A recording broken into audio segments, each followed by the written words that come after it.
Sir parts of speech समझ में नहीं आता तो क्या करें? अरे इस वीडियो को एंड तक देख लो, मामला खत्म। क्योंकि आज की वीडियो में मैं आपको सारे पार्ट्स ऑफ स्पीच को डेफिनेशन और एग्जाम्पल के साथ समझाने वाला हूं। तो फ्रेंड्स, यदि आप इस वीडियो को एंड तक देखते हैं तो आपको पार्ट्स ऑफ स्पीच बिल्कुल गारंटी के साथ समझ में आ जाएंगे। सो फ्रेंड्स, चलो विदाउट डिले इस वीडियो को फटाफट स्टार्ट करते हैं। What is a noun? तो भैया देखो, नाउन क्या होती है? तो नाउन जो है, यहां पर आप डेफिनेशन देख सकते हैं। A noun is the name of a person, place, thing, animal और आइडिया। अब ये आइडिया क्या है, यहां पर कंफ्यूजन होता है, उसको समझते हैं। देखो, नाउन किसी भी व्यक्ति, देखो व्यक्ति, स्थान, वस्तु, पशु या भावना का नाम होता है। देखो ये बड़ा इंटरेस्टिंग है। सर ये है क्या पिक्चर? देखो, पशु, वस्तु, स्थान और किसी भाव के नाम को, किसी व्यक्ति, वस्तु, पशु या फिर हम किसी भाव के नाम को बोलते हैं नाउन। चलो कैसे सर होगा, समझ लेते हैं। देखो आ जाओ, एग्जाम्पल देख सकते हैं आप। देखो एग्जाम्पल में क्या है, पर्सन के लिए कोई व्यक्ति की बात करें तो राम हो गया, टीचर हो गया। प्लेस की बात करें दिल्ली हो गया, स्कूल हो गया, जगह है। थिंग, कोई चीज की, वस्तु की बात करें बुक, फोन। एनिमल की बात करें डॉग, काउ, ये सब क्या होते हैं? नाउन। अब आइडिया और फीलिंग क्या, जैसे लव, ऑनेस्टी, हैप्पीनेस। मतलब कोई फीलिंग, जैसे ऑनेस्टी है, तो ऑनेस्टी एक ऐसी चीज है जो मतलब एक फीलिंग है। जैसे यहां पर बात करें लव, हैप्पीनेस, ये सब क्या है? फीलिंग्स है, भावना है। इसके नाम को भी हम क्या बोलेंगे? नाउन। तो ध्यान रखना, कुछ स्टूडेंट्स इसमें गलती करते हैं, ठीक है? तो इन सभी नामों को हम क्या बोलते हैं? नाउन, संज्ञा। ठीक है, आई होप आप समझ गए होंगे। बड़ा इजी है। देखो आगे समझते हैं। आप सिंपल से एक लाइन में समझ सकते हो। आप जो भी नाम लेते हैं ना, वो नाउन होता है। जो भी नाम, किसी चीज का भी आपने नाम ले दिया, कोई वस्तु का नाम ले दिया, कोई व्यक्ति का नाम ले दिया, वो सब नाम हमारे नाउन होंगे। आई होप आप समझ गए होंगे। बहुत आसान है। अब समझते हैं कि नाउन जो है वो इंपॉर्टेंट क्यों है। देखो नाउन क्यों इंपॉर्टेंट है, सबसे पहले इसको समझ लेते हैं। ये लिखा है आपके सामने कि noun important. Just give me second. Okay, noun क्यों इंपॉर्टेंट है? What is this? Just give me second. Okay चलो, तो noun is, why is noun important? भाई नाउन क्यों इंपॉर्टेंट है? देखो, सेंटेंस में जो मेन चीज होती है ना, वो नाउन ही होता है। विदाउट नाउन आप सेंटेंस पॉसिबल नहीं। मैंने वीडियो के स्टार्ट में कहा कि नाउन के बगैर आप कोई सेंटेंस नहीं बना सकते। ठीक है, तो नाउन इंपॉर्टेंट है क्योंकि नाउन के बारे में ही तो कुछ न कुछ बात हो रही होगी सेंटेंस में। नाउन के लिए ही तो कुछ न कुछ कार्य हो रहा होगा। विदाउट नाउन आप कैसे बात कर पाएंगे? तो नाउन के बगैर सेंटेंस नहीं बन सकता, इसलिए नाउन इतनी इंपॉर्टेंट है। देखो आगे चलते हैं हम। अगला देखो आप, टाइप्स ऑफ नाउन कितनी प्रकार की होती है भाई? नाउन 5 प्रकार की। तो पहली है हमारी प्रॉपर नाउन। देखो प्रॉपर नाउन है ना, व्यक्तिवाचक संज्ञा जिसे कहते हैं। क्या बोलते हैं? व्यक्तिवाचक संज्ञा। किसी खास चीज का नाम, कोई स्पेसिफिक चीज के नाम को हम बोलते हैं क्या? प्रॉपर नाउन, है ना। जैसे यहाँ पर एग्जांपल देखो, सचिन, रिया, इंडिया, भोपाल, मंडे, जनवरी, गंगा, हिमालय। मतलब किसी खास चीज के नाम को हम क्या बोलेंगे? प्रॉपर नाउन, व्यक्तिवाचक। किसी व्यक्तिगत चीज के बारे में बात करें, उसके नाम की बात करें, तो हम बोलेंगे प्रॉपर नाउन। बड़ा इजी है ये। आप समझो कि जैसे हमने नाउन की डेफिनेशन नहीं समझी, तो ये वही है पूरा। किसी व्यक्ति, वस्तु, स्थान के खास नाम को, स्पेसिफिक नाम को हम क्या बोल देंगे? Proper noun. ठीक है, प्रॉपर नाउन इसको बोल दिया। अब आप देखो यहां पर, प्रॉपर नाउन जो है हमेशा कैपिटल लेटर से स्टार्ट होता है। ध्यान रखना है, प्रॉपर नाउन को हमेशा आप जब इंग्लिश में आप लिखेंगे इसको, कहीं पर भी सेंटेंस के बीच में लिखे, स्टार्ट में, एंड में, तो हमेशा इसका जो कैपिटल वर्ड होता है वो कैसा होता है? सॉरी, इसका फर्स्ट वर्ड जो होता है कैसा होता है? कैपिटल होता है। ठीक है, हाँ सर ये समझ में आ गया। अब हमारी वही वाली नाउन आ गई जिसके बारे में मैंने स्टार्ट में बात की थी कि कई स्टूडेंट्स को समझ में नहीं आती। वो है भैया हमारी कॉमन नाउन। सर ये क्या होता है? देखो, कॉमन नाउन जो है वो एक आम नाम होता है। एक आम नाम को हम बोल रहे हैं कॉमन नाउन, एक आम नाम। लेकिन ये क्या है, ऐसे समझ में नहीं आएगा। देखो, जैसे मान लो यहाँ पर एग्जांपल लिखा है गर्ल, यहाँ लिखा है बॉय, यहाँ लिखा है सिटी, यहाँ लिखा है कंट्री, यहाँ लिखा है टीचर, यहाँ लिखा है डॉक्टर। मुझे कैसे पता चलेगा कि भाई देखो ये सब नाउन ही है सारी, है ना। नाउन के टाइप्स पढ़े है तो सब नाउन, लेकिन इनको क्या करा है? कैटेगरी में बांटा है, तो ये कॉमन नाउन है। अब कॉमन नाउन का मतलब ये है कि जैसे मान लीजिए, एक एग्जाम्पल दे रहा हूँ। मान लो आपने देखा होगा पंखा, देखा आपने फैन, तो आपने पंखा देखा होगा। तो पंखा जो होता है, इस आप दुकान पे जाते हैं तो आप बोलते हो कि मेरे को ऊषा का पंखा दे दो। काय का? ऊषा का फैन चाहिए मुझे, है ना। और इसके अलावा जैसे जितनी भी कंपनी है, ओरिएंट का होता है, ऊषा का होता है, बजाज का होता है, हैवल्स का होता है। तो इन सब में कॉमन क्या है? आप ये दिमाग लगाओ कि ऊषा, हैवल्स, ओरिएंट, है ना, ये इन सब में कॉमन क्या है? ये सब पंखे हैं। तो उस एक कैटेगरी के, एक चीज के, कोई वस्तु के कॉमन नाम को हम क्या बोलते हैं? Common noun. अब जैसे मान लो मैंने कहा कि रिया है, ये सीता है, ये अर्चना है, ये संध्या है ना, ये जितने भी है, ये सब क्या है, गर्ल्स हैं, लड़कियां हैं। तो इनमें कॉमन क्या है, गर्ल्स। अब जैसे मान लो मैंने कंट्री यहाँ लिखा है, तो कंट्री जैसे मैंने बोला इंडिया हो गया, पाकिस्तान हो गया, है ना, अमेरिका हो गया, है ना, कनाडा हो गया, इन सब में कॉमन क्या निकल रहा है, तो ये सब कंट्रीज है, मतलब ये सारे क्या है, कंट्री, तो कॉमन ये निकल गया। जैसे मैंने कहा कि सिटी, मैंने कहा दिल्ली है, मैंने कहा कि भोपाल है, इंदौर है, तो ये दिल्ली, भोपाल, इंदौर, इसमें कॉमन क्या है, ये सब सिटीज है, शहर है, तो वो कॉमन निकला, तो उस कॉमन नाम को हम कॉमन नाउन बोलेंगे। आगे आप क्लिक हुआ, ठीक। ऐसे बहुत सारे एग्जांपल हम ले सकते हैं, जरूरी नहीं कि ये पंखे की बात करें आप, है ना, जिस सिटी की बात करें टीचर, मैं कहूँ कि वो भैया एक वो मोहन है, एक वो राम है ना, एक वो सीता है ना, एक वो किरण है, तो ये सब क्या है, तो बोले टीचर है, तो कॉमन क्या निकला, टीचर, तो टीचर कॉमन नाउन हो गया। आई होप आप समझ गए होंगे। जैसे यहाँ पर एग्जाम्पल देखो, this girl lives in a big city, this girl lives in a big city, तो ये सिटी, यहाँ पर ये सिटी जो है ये क्या है, हमारा कॉमन नाउन। तो हमको किसी भी सेंटेंस में कोई भी वर्ड यदि आता है किसी नाम का, तो उस नाम को हम पहचान ले कि ये 5 नाउन में से कौन सी नाउन है, कॉमन नाउन है, प्रॉपर नाउन है, ये इस तरीके से। आई होप आप समझ गए होंगे। बहुत इजी होता है ना, इतना डिफिकल्ट है नहीं जितना हम सोचते हैं। चलो आगे बढ़ते हैं, आगे देखो, आगे चलो, आगे है मटेरियल नाउन, है कॉन्क्रीट नाउन भी जिसे कहा जाता है, मटेरियल नाउन या फिर कॉन्क्रीट नाउन क्या होता है, जिन्हें हम छू सकते हैं, जिन्हें हम छू सकते हैं, मतलब कि कुल मिला के मटेरियल वाली पिक्चर है, मटेरियलिस्टिक चीजें जो है ना, लिखा ही नाम ही उसका भी मटेरियल नाउन, मतलब भाई धातुओं की बात करें, जैसे गोल्ड हो गया, वाटर हो गया, शुगर हो गया, चेयर हो गया, टेबल हो गया, पेन हो गया, कोई मटेरियलिस्टिक चीज को हम बोलेंगे क्या, मटेरियल नाउन। जैसे this chair is made of would, तो ये मैं सॉरी यहाँ बता रहा हूँ मैं इसको, ये चेयर जो है ये हमारा क्या हो गया, मटेरियल नाउन। आई होप आप समझ गए, ये तो बहुत इजी होता है। मटेरियल जैसे गोल्ड हो गया, सिल्वर हो गया, ये सब मटेरियल वाले चीजें जो होती है, ये सब हमारी क्या कहलाएगी भैया, मटेरियल नाउन या कॉन्क्रीट नाउन, ठीक है, जो किसी धातु या फिर किसी मटेरियल से बनी हो। अगला है हमारा 4th नंबर पर, वो है एब्स्ट्रैक्ट नाउन। ये बड़ा इंटरेस्टिंग है भाई, जिन्हें हम छू नहीं सकते, बस महसूस कर सकते हैं, ऐसी नाउन। तो ये वो भाव वाली नाउन है सारी, समझो हमने पढ़ा था नाउन अभी शुरुआत में, नाउन क्या होता है उसकी डेफिनेशन। तो भाव की बात करेंगे ना, तो भाव जितने भी होते हैं उसको हम छू नहीं सकते, महसूस होंगे। जैसे ऑनेस्टी, जैसे लव, एंगर, गुस्सा, गुस्सा हम महसूस कर सकते हैं, वो दिखता नहीं है। ऑनेस्टी, ईमानदारी दिखती नहीं है, महसूस कर सकते हैं। हैप्पीनेस, है ना, सैडनेस, दुख, खुशी, ये जितने भी वर्ड्स हैं जो इमोशन से जुड़े हुए हैं, फीलिंग से जुड़े हुए हैं, वो सब काय में आते हैं, एब्स्ट्रैक्ट नाउन में। ये तो बड़ा आसान हो गया। तो एब्स्ट्रैक्ट नाउन मतलब जिसमें फीलिंग्स हो, भावना हो, जिसे हम छू नहीं सकते, देख नहीं सकते, वो एक फीलिंग है, महसूस कर सकते हैं, तो वो होती है एब्स्ट्रैक्ट नाउन, है ना। ये एग्जांपल आपको बता दी मैंने, और देख सकते हैं आप और भी चीजें, जैसे यहाँ पर लिखा है क्या, honesty is the best policy, तो यहाँ ऑनेस्टी हमारा क्या हो गया, एब्स्ट्रैक्ट नाउन हो गया, है ना। तो यहाँ पर और एक सिंपल सा एग्जाम्पल दिया हुआ है, देख सकते हैं आप, क्या कि फीलिंग्स, है ना, और क्वालिटीज को हम बोलते हैं एब्स्ट्रैक्ट नाउन। फीलिंग्स और क्वालिटीज किसी की है, वो क्वालिटीज को या फीलिंग्स को हम एब्स्ट्रैक्ट नाउन बोलेंगे, ठीक है। तो ये था हमारा abstract noun. Last one is हमारा है कलेक्टिव नाउन। कलेक्टिव नाउन का मतलब ही कलेक्शन वाली बात, एक ग्रुप की बात हो, तो ग्रुप के नाम को हम बोलेंगे, यदि कोई वर्ड है, शब्द है, वो ग्रुप को बता रहा है कि ये समूह को बता रहा है, तो वो वाला वर्ड हमारा हो जाएगा कलेक्टिव नाउन। अरे आया भैया समझ में, आएगा, बिल्कुल आएगा। देखो टीम, तो टीम में बहुत सारे लोग होते हैं, ग्रुप ऑफ प्लेयर्स, तो टीम हमारा क्या हो गया, collective noun. Class, group of students, तो collective noun. Army, group of soldiers, क्या हो गया, collective noun. Bunch, group of keys या फ्लावर्स, तो ये हो गया हमारा कलेक्टिव नाउन। तो मतलब ऐसा वर्ड जिसके अंदर कोई ग्रुप हो छुपा हुआ, तो उस वर्ड को हम कलेक्टिव नाउन कहेंगे, समूहवाचक संज्ञा। अरे आया रे भैया, हाँ सर आ गया। जैसे यहाँ पर आप देख सकते हैं एग्जाम्पल, बड़ा आसान सा लिखा हुआ है, द आर्मी इज मार्चिंग। अब यहाँ पर आर्मी जो है हमारा क्या हो गया, कलेक्टिव नाउन। तो कलेक्टिव नाउन जो है वो हमारा समझ गया किसको इंडिकेट करता है, ग्रुप को।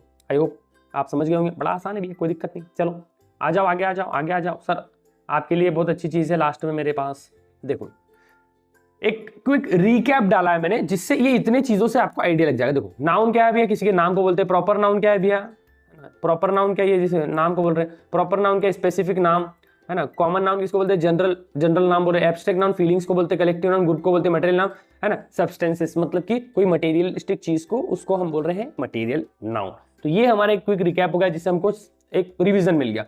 अब आती है बात आपके लिए, तो आपके लिए एक प्रैक्टिस सेंटेंसेस और एक्सरसाइज मैंने आप लोगों के लिए दी है।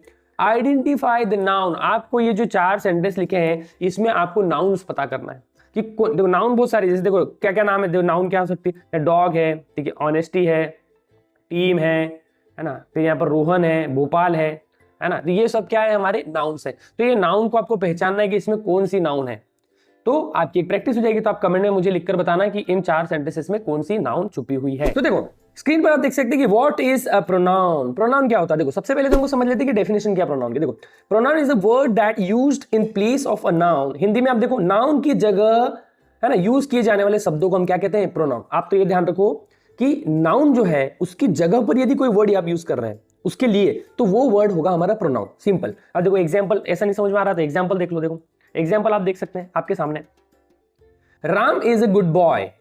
अब उसकी जगह, अब राम एक बार मैंने बोल दिया, ठीक, एक बार मैंने राम बोल दिया, फिर अब मैं बोल रहा हूं कि ही स्टडीज वेल, वो अच्छा पढ़ाई करता है। तो अब जब मैंने डबल में राम नहीं बोल रहा हूं, सेकंड बार सेकंड सेंटेंस में मैंने राम नहीं यूज किया, मैं बोल रहा हूं ही, तो राम की जगह किसको यूज किया मैंने? ही को। तो ही हमारा क्या हो गया? Pronoun.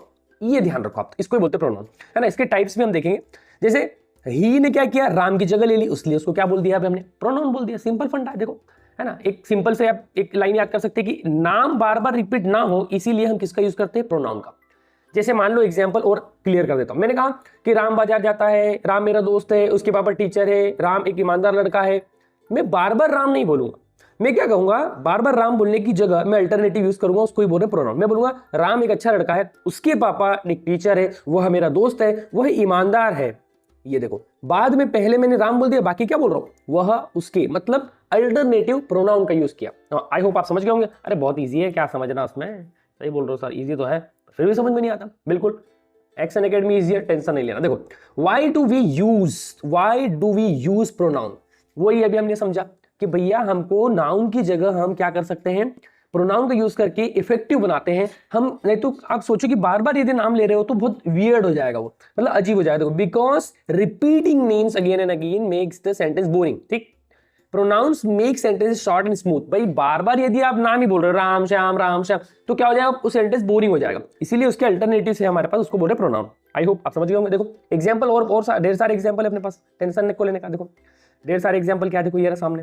Ram is my friend, Ram lives in Delhi, Ram likes cricket. अब देखो बार बार यहां पर भी एक राम, ये राम, एक है, एक ये राम है, एक ये राम, इतने राम नहीं बोलना हमको। क्या बोलना है? सेंटेंस, करेक्ट सेंटेंस ये है, देखो ऐसा बोलना है, Ram is my friend, he lives in Delhi, he likes cricket.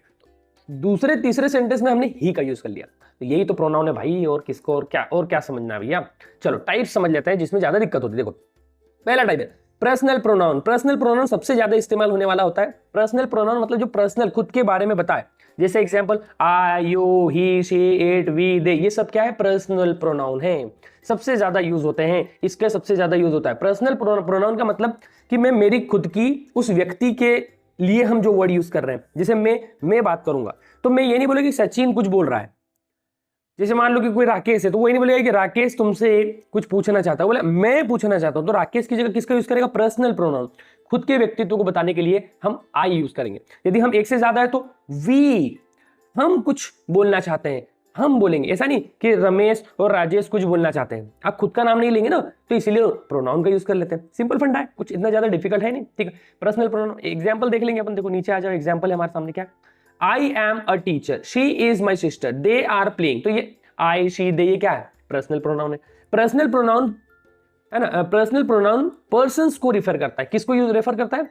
व्यक्ति को। कोई व्यक्ति के लिए जब आप कोई प्रोनाउन का यूज करेंगे तो वो पर्सनल प्रोनाउन ही होगा। और आप तो याद कर लो ना भैया, आई, ही, शी, दे, यू, वी, ये सब क्या होते हैं? Personal pronoun. बस दैट्स इट, खत्म, इतना ही है भैया। आगे चलते हैं। सेकंड है हमारा पजेसिव प्रोनाउन। ओनरशिप दिखाते हैं, ओनरशिप दिखाते हैं कि जो चीज है, कोई चीज की बात हो रही है या कोई वस्तु की बात हो रही है, वो किसकी है। तो वो जब वो बताया कि ओनरशिप, कि भाई ये मेरा है, तो उसको बताने के लिए हम पजेसिव प्रोनाउन का यूज करते हैं। देखो जैसे mine, yours, his, hers, ours, theirs. ठीक है, अब जैसे मान लीजिए मैंने कहा कि दिस बुक इज माइन, ये जो किताब है ना ये मेरी है। तो वो बता रहा है कि जो किताब है उसका पोजेशन बताया जा रहा है कि है किसकी, तो उसने बोला माइन, मेरी। तो माइन क्या हो गया? हमारा पजेसिव प्रोनाउन। जैसे दैट हाउस इज देयर्स, ये घर उनका है, तो घर का संबंध उनके से बताने के लिए, पोजेशन बताने के लिए हम यूज करते हैं पजेसिव प्रोनाउन। आगे क्लिक हो गया, बहुत आसान होता है। मतलब यदि आपको किसी चीज का मालिकाना हक बताना है कि ये मेरा है, ये उसका है, ये हमारा है, ये तुम्हारा है, तो उसके लिए हम पजेसिव प्रोनाउन का यूज करते हैं। भाई अरे आया, हाँ आ गया सर, आ गया, बिल्कुल आया। जैसे जिससे पता चले कि किसकी है कोई चीज, उसी के लिए हम क्या लगा देंगे? Possessive pronoun. ये एक एक लाइन में मैंने एक लास्ट सिंपल डेफिनेशन टाइप लिख दिया है कि भाई आपको हर एक जो प्रोनाउन का टाइप है वो समझ में आ जाए। आई होप आप समझ गए होंगे। अगला देखते हैं। बड़ा सिंपल सा, रिफ्लेक्सिव प्रोनाउन जो सेल्फ बताए, खुद के बारे में, रिफ्लेक्शन कि मैं खुद के बारे में कुछ बताऊं, वो उसके खुद के बारे में कुछ बताए। जब हम खुद के बारे में कुछ बताना चाहते हैं तो उसी के लिए हम यूज करते हैं रिफ्लेक्सिव प्रोनाउन। जैसे माई सेल्फ, मैं खुद, योर सेल्फ, वो खुद, हिमसेल्फ, वह खुद, हर सेल्फ, वह लड़की यदि खुद, इट सेल्फ, है ना, यह खुद, खुद, वह खुद, मतलब बोल सकते हैं निर्जीव वस्तुओं के लिए, नॉन लिविंग थिंग्स के लिए, आर सेल्फ, हम खुद, देम सेल्फ, वे खुद, ठीक है। जैसे example, I did it my self, मैंने खुद से कर लिया भाई, मैंने कैसे कर लिया, खुद से कर लिया। एग्जांपल देख रहे, माई सेल्फ मतलब मैंने खुद से कर लिया, आई डिड इट मैंने खुद से किया, her self she made the food, उसने खाना खुद से बनाया। तो जब हम खुद के सेल्फ के बारे में बताना चाहते हैं तो ये हमारे हो गए रिफ्लेक्सिव प्रोनाउन। रिफ्लेक्ट कर रहे हैं ना, मैं कोई काम कर रहा हूं पर मैं खुद से कर रहा हूं, मेरे बारे में ही बता रहा हूं कि ये काम जो किया है मैंने किया है, तो इसीलिए हम बोल रहे हैं इसको रिफ्लेक्सिव प्रोनाउन, है ना। तो ये था हमारा रिफ्लेक्सिव प्रोनाउन। अरे डेमोन्स्ट्रेटिव प्रोनाउन है, डेमोन्स्ट्रेटिव प्रोनाउन इशारा करने के लिए, बट ये चार ही होते हैं, दिस, दैट, दीज, दोज। तो दिस का ही प्लूरल होता है दीज, दैट का ही प्लूरल होता है दोज, याद रखना है, this, these, those, sorry that, those. Plural होते हैं दीज और दोज, सिंगुलर होते हैं दिस और दैट, है ना, सिंपल है। जैसे अब ये डेमोन्स्ट्रेटिव मतलब कि भाई इशारा, जैसे एग्जांपल लो, ऐसे समझ में आएगा। आप कभी मेले में गए, आप गए होंगे मेले में, मेले में जाते तो शॉप होती है, या कोई भी दुकान पे आप जाते हो, शॉप देखी होगी आपने, नीचे काउंटर है, आप यहाँ सामने खड़े हैं, एक नीचे काउंटर है और उसके उस साइड एक व्यक्ति खड़ा है, शॉपकीपर जो दुकानदार है, और उसके पीछे अलमारी है, उसमें सामान रखा हुआ है, कांच का है।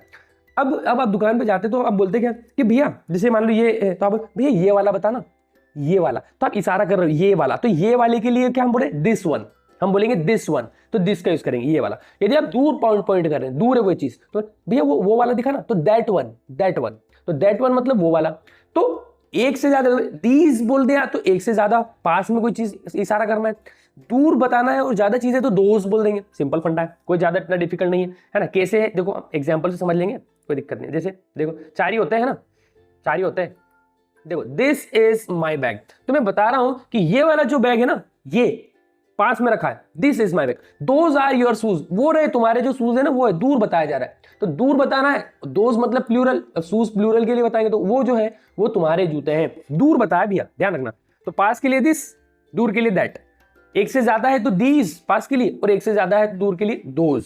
तो ये डेमोन्स्ट्रेटिव प्रोनाउन, ठीक है। अगला देखते हैं, अगले पे आ जाओ फटाफट। अगला है हमारा इंटेरोगेटिव प्रोनाउंस। बहुत अच्छा सिंपल क्वेश्चन पूछे जाने वाले जो हमारे होते हैं वो सारे हमारे होते हैं इंटेरोगेटिव प्रोनाउन। जैसे हु, हुम, हुज, व्हाट, विच। जैसे हु इज कॉलिंग, कौन कॉल कर रहा है, विच इज योर कार, तुम्हारी कार कौन सी है, मतलब जिसमें हम ऐसे प्रोनाउंस जो हम क्या करें, प्रश्न पूछने के लिए यूज करते हैं, तो वो सारे हमारे क्या हो जाएंगे, सिंपली इंटेरोगेटिव प्रोनाउंस। जैसे हु इज कॉलिंग यू, है ना, तो यहां पर ये हु जो है ये हमारा क्या हो गया, इंटेरोगेटिव प्रोनाउन। और विच जो है, विच इज योर कार, कौन सी है तुम्हारी कार, ये हमारा हो गया इंटेरोगेटिव प्रोनाउन। बहुत सिंपल, ये ज्यादा यूज, मतलब ये भी यूज होते हैं बहुत, लेकिन सिंपली कि हमारा दिमाग ये चलना चाहिए कि जो प्रोनाउंस के हैं वो टाइप्स कितने हैं।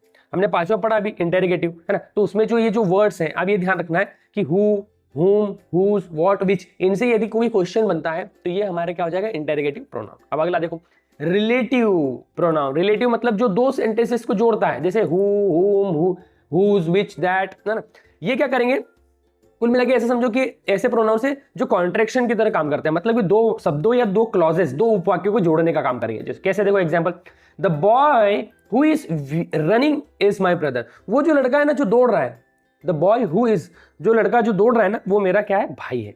तो यहां पर एक वर्ड और एक क्लॉज, इन दोनों को जोड़ने का काम किया। तो जब दो वर्ड्स दो क्लॉज को जोड़ने का काम करें उनको हम बोलते हैं रिलेटिव क्लॉज, रिलेटिव प्रोनाउन, मतलब रिलेशन कर रहे हैं ना दोनों के बीच में, तो रिलेटिव प्रोनाउन, ठीक है। तो ये होता है रिलेटिव प्रोनाउन। एक sentence, this is the bag that I bought, ये वही बैग है जो मैंने खरीदा।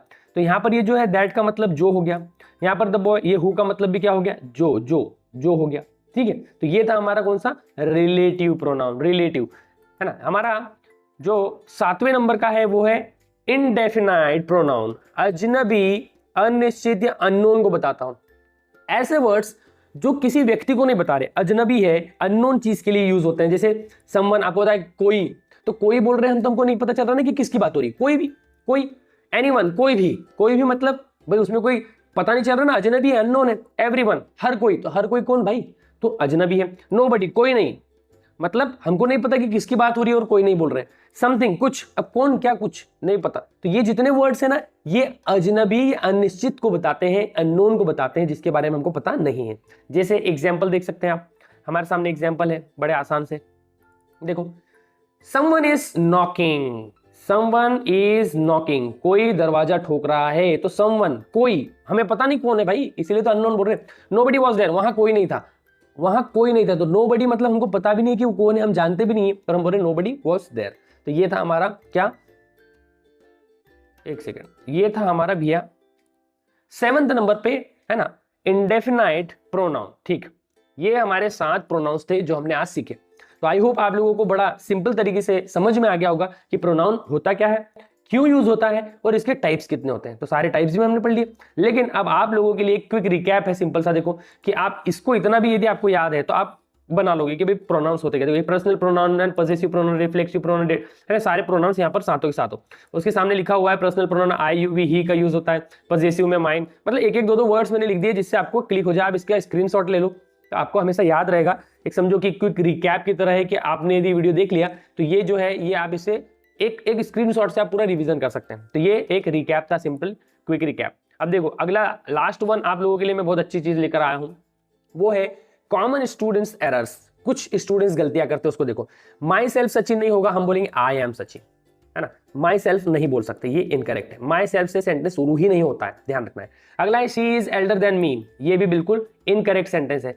She is older than me नहीं होगा, एल्डर जो है वो सिर्फ रिलेशन के लिए यूज होता है। हम सही सेंटेंस बोलेंगे she is older than me, ठीक है, she is older than me बोलेंगे हम, ठीक। अगला देखो, अगला क्या है हमारा, दीज काइंड ऑफ थिंग्स नहीं होगा, दिस काइंड ऑफ थिंग होता है, और दीज काइंड्स ऑफ थिंग्स होगा, क्योंकि दीज प्लूरल के यूज होता है और आप यहाँ पे दीज के साथ काइंड लगा रहे हैं, ठीक है। लेकिन यहाँ पर ये दीज जब आप बोल रहे हैं तो सिंपली दीज काइंड्स यूज होगा फिर यहाँ पर, जैसे यहाँ पर हमने यूज करा था दीज काइंड्स ऑफ थिंग्स, ठीक। तो ये हमारी कुछ मिस्टेक्स है, एरर्स होते हैं, वो मैंने आपको बताया। एंड द लास्ट वन, मैं आपके लिए एक प्रैक्टिस लेकर आया हूं। आपको सिंपली क्या करना है, identify the pronoun in these sentences. ये 5 सेंटेंस, 4 सेंटेंस है, 1 2 3 4। तो भैया आप कमेंट में लिख के बताओ कि चारों सेंटेंस में कहां पर कौन सा प्रोनाउन छुपा हुआ है। आपको आइडेंटिफाई करना है, आपको ढूंढना और कमेंट में डालना है। तो चलो एडजेक्टिव समझ लेते हैं। आप देख सकते हैं स्क्रीन पर सिंपल सा यहाँ पर लिखा हुआ है adjective. What is an adjective? Adjective होता क्या, इसकी डेफिनेशन देख लो पहले। सबसे देखो, an adjective is a word that describes a noun और अ प्रोनाउन। मतलब एडजेक्टिव वो वर्ड होता है जो नाउन या प्रोनाउन के बारे में एक्स्ट्रा इंफॉर्मेशन देता है। सिंपल, मतलब हमने इससे पहले नाउन और प्रोनाउन को समझ लिया। यदि वो वीडियो नहीं देखे तो आप जाकर देख सकते हैं, वर्ब का भी वीडियो डला हुआ है। आज हम समझ रहे हैं एडजेक्टिव। एडजेक्टिव की डेफिनेशन है कि एडजेक्टिव वो वर्ड होते हैं जो नाउन और प्रोनाउन के बारे में एक्स्ट्रा इंफॉर्मेशन देते हैं। मतलब देखो, एडजेक्टिव का मतलब क्या है भैया, विशेषण। और विशेषण का मतलब ही है कि जो नाउन और प्रोनाउन की विशेषता बताएं, उसी को तो हम क्या कह रहे हैं, एडजेक्टिव। अब देखो ये होता कैसे है उसको समझते हैं। देखो आगे बढ़ेंगे तो आपको इंटरेस्टिंग चीज दिखेगी। देखो एग्जाम्पल आप देख सकते हैं, एक्स्ट्रा इंफॉर्मेशन कैसे देगा, किस किस की देगा। तो देखो पहला है कैसा है, कोई चीज कैसी है, कितना है, कौन सा है, कितने हैं, ये सभी को जो डिस्क्राइब करे, ये सभी वर्ड्स जो डिस्क्राइब करे वही हमारे होते हैं एडजेक्टिव्स। तो एडजेक्टिव मतलब कि जो नाउन और प्रोनाउन को डिस्क्राइब करे या उसके बारे में एक्स्ट्रा इंफॉर्मेशन दे। देखो एग्जांपल समझो, एग्जांपल से आएगा समझ में। देखो ऐसे नहीं आएगा। एग्जांपल देखो क्या है, देखो अ गुड बॉय। अब इंटरेस्टिंग चीज क्या है, देखो पता कैसे लगाए कि भाई एडजेक्टिव क्या है इसमें। देखो तो बॉय क्या है, हमारा नाउन है, संज्ञा है। अब ये बॉय के बारे में गुड, अ गुड बॉय, तो ये गुड जो वर्ड है ना, ये गुड क्या बोल रहा है, अच्छा है, एक अच्छा लड़का। तो अच्छे लड़के के बारे में बात हो रही है, तो लड़का जो है वो क्या है, अच्छा है। तो अच्छा वर्ड नाउन के बारे में विशेषता बता रहा है या एक्स्ट्रा इंफॉर्मेशन दे रहा है। तो ये जो गुड है ये हमारा क्या हो गया, सिंपली एडजेक्टिव। एक और सेंटेंस देखो नीचे, अ बिग हाउस। तो हाउस हमारा नाउन है और हाउस के बारे में एक्स्ट्रा इंफॉर्मेशन कौन दे रहा है, बिग, बड़ा घर है। तो बड़ा वर्ड जो है ये हमारा एडजेक्टिव है, बिग, ये हमारा एडजेक्टिव है। और नहीं समझ में आया, चलो और एग्जाम्पल देख लो भैया, कोई दिक्कत की बात नहीं है, आ जाओ। और एग्जाम्पल देखो, ये रहे हमारे सामने एग्जाम्पल 3 बुक्स। बुक्स के बारे में एक्स्ट्रा इंफॉर्मेशन देने वाला वर्ड क्या है हमारा, 3। तो 3 एक्स्ट्रा इंफॉर्मेशन दे रहा है कि किताबें कितनी है भैया, 3 है, सिंपल। अगला देखो ब्यूटीफुल गर्ल। तो गर्ल हमारा नाउन है, गर्ल के बारे में एक्स्ट्रा इंफॉर्मेशन कौन दे रहा है, ब्यूटीफुल वर्ड। तो ब्यूटीफुल वर्ड हमारा क्या हो गया भैया, एडजेक्टिव हो गया। हाँ भैया समझ में आ रहा है, आ रहा है। एक सिंपल वन पंच लाइन यहाँ पर सामने की, नाउन को डिस्क्राइब करे वही हमारा एडजेक्टिव। नाउन को डिस्क्राइब करने वाले वर्ड सारे, जो भी नाउन के बारे में एक्स्ट्रा इंफॉर्मेशन दे, उसकी विशेषता बताए, वो सब सारे वर्ड्स हमारे एडजेक्टिव कहलाएंगे। ये ध्यान रखना। देखो आगे समझते हैं, आगे चलते हैं। आगे बहुत अच्छा इंटरेस्टिंग टॉपिक है। देखो आप देख सकते क्या लिखा है कि why adjective is important. Important क्यों है भाई, देखो क्यों इंपॉर्टेंट है समझते हैं। पहला सेंटेंस आप देखो, आई हैव अ पेन। मैंने पहली इंट्रो में ही आपको बताया वीडियो की स्टार्ट में कि भाई इंटरेस्टिंग यदि आपको चाहिए सेंटेंस तो आपको एडजेक्टिव का यूज करना पड़ेगा, नहीं तो सेंटेंस को कैसा लगेगा भाई, ऑड सा लगेगा, मतलब इंटरेस्टिंग नहीं होगा वो। अब यहाँ पर लिखा है कि आई हैव अ पेन, मैंने बोला मेरे पास एक पेन है, लेकिन इसको और मसाला डालो तो क्या बोलेंगे, I have a blue pen. तो ये ब्लू वर्ड क्या बता रहा है, ये पेन नाउन के बारे में एक्स्ट्रा इन्फॉर्मेशन ब्लू दे रहा है कि पेन कैसा है भैया, ब्लू कलर का है। तो बोल सकते हैं सेंटेंस क्या हो जाता है, इंटरेस्टिंग बनता है। देखो ऐसा नहीं समझ में आ रहा, अगला देखो, शी इज अ गर्ल, मैंने बोला वो है एक लड़की है, लेकिन मैं जब बोल रहा हूँ कि she is a smart girl, तो ये स्मार्ट वर्ड ये गर्ल के बारे में एक्स्ट्रा इन्फॉर्मेशन दे रहा है, उसको इनहेंस कर रहा है। तो एडजेक्टिव्स जो होते हैं ना सेंटेंस को इनहेंस करते हैं और अच्छा दिखाते हैं, तो उसी को हम बोल रहे हैं एडजेक्टिव। इसीलिए एडजेक्टिव क्या है भैया, इंपॉर्टेंट है। एडजेक्टिव के बगैर आप किसी की विशेषता नहीं बता पाओगे ना, किसी भी नाउन की। जैसे मान लो किसी व्यक्ति, कोई व्यक्ति का नाम क्या होता है भैया, नाउन होता है। अब मेरे को राम की विशेषता बताना है, तो विशेषता बताने के लिए वर्ड्स तो यूज करना पड़ेगा, तभी तो वो क्या लगेगा, मतलब सेंटेंस कैसा लगेगा, इंटरेस्टिंग लगेगा ना, ठीक है ना। तो एडजेक्टिव सेंटेंस को क्लियर और अट्रैक्टिव बनाते हैं। देखो एडजेक्टिव क्या करते हैं, सेंटेंस को क्लियर और अट्रैक्टिव बनाता है ना, तो उसी को हम एडजेक्टिव बोल रहे हैं। देखो अब आगे बढ़ते हैं, टाइप्स ऑफ एडजेक्टिव्स। 6 टाइप्स है हमारे सामने मेन। पहला एडजेक्टिव ऑफ क्वालिटी। क्वालिटी कैसे बताएगा, कैसा है, कोई चीज कैसी है, कैसा है, उसको बताने के लिए हम एडजेक्टिव ऑफ क्वालिटी का यूज करते हैं। एग्जांपल समझ में आएगा, ये लिखा है क्वालिटी बताता है, सिंपल है ना। क्वालिटी बताने वाले सारे वर्ड्स हमारे काय में आ जाएंगे, इस वाले टाइप में आ जाएंगे, एडजेक्टिव ऑफ क्वालिटी। कैसे होगा सर, कैसे होगा, अरे आएगा एग्जाम्पल से आएगा समझ में। देखो ऐसे वर्ड्स जैसे गुड, कैसा है बता रहा है, क्वालिटी बता रहा है, ऑनेस्ट, क्लेवर, लेजी, ब्यूटीफुल, ये सब क्वालिटी बता रहे हैं किसी प्रकार की। अब क्वालिटी का मतलब ये नहीं कि अच्छी, बुरी क्वालिटी भी हो सकती है किसी में, जैसे लेजीनेस है, तो लेजीनेस आलसी है, तो आलसी भी एक क्वालिटी है, भले वो पॉजिटिव नहीं है नेगेटिव है, पर क्वालिटी तो है ना, ठीक है। अब देखो सेंटेंस आप देख सकते हैं, he is a honest man, he is an honest, sorry यहाँ एन आएगा, honest, he is an honest man. तो यहां पर ऑनेस्ट जो है ये क्वालिटी बता रहा है इस मैन की, और यही वर्ड ऑनेस्ट हमारा हो गया एडजेक्टिव, क्योंकि ये इस मैन नाउन की विशेषता बता रहा है, इसलिए हमारा क्या हो गया, एडजेक्टिव। दूसरा sentence, she has a beautiful dress. Dress noun है, ड्रेस के बारे में एक्स्ट्रा इंफॉर्मेशन दे रहा है ब्यूटीफुल, ये हमारा अब एक्स्ट्रा इंफॉर्मेशन दे रहा है ब्यूटीफुल।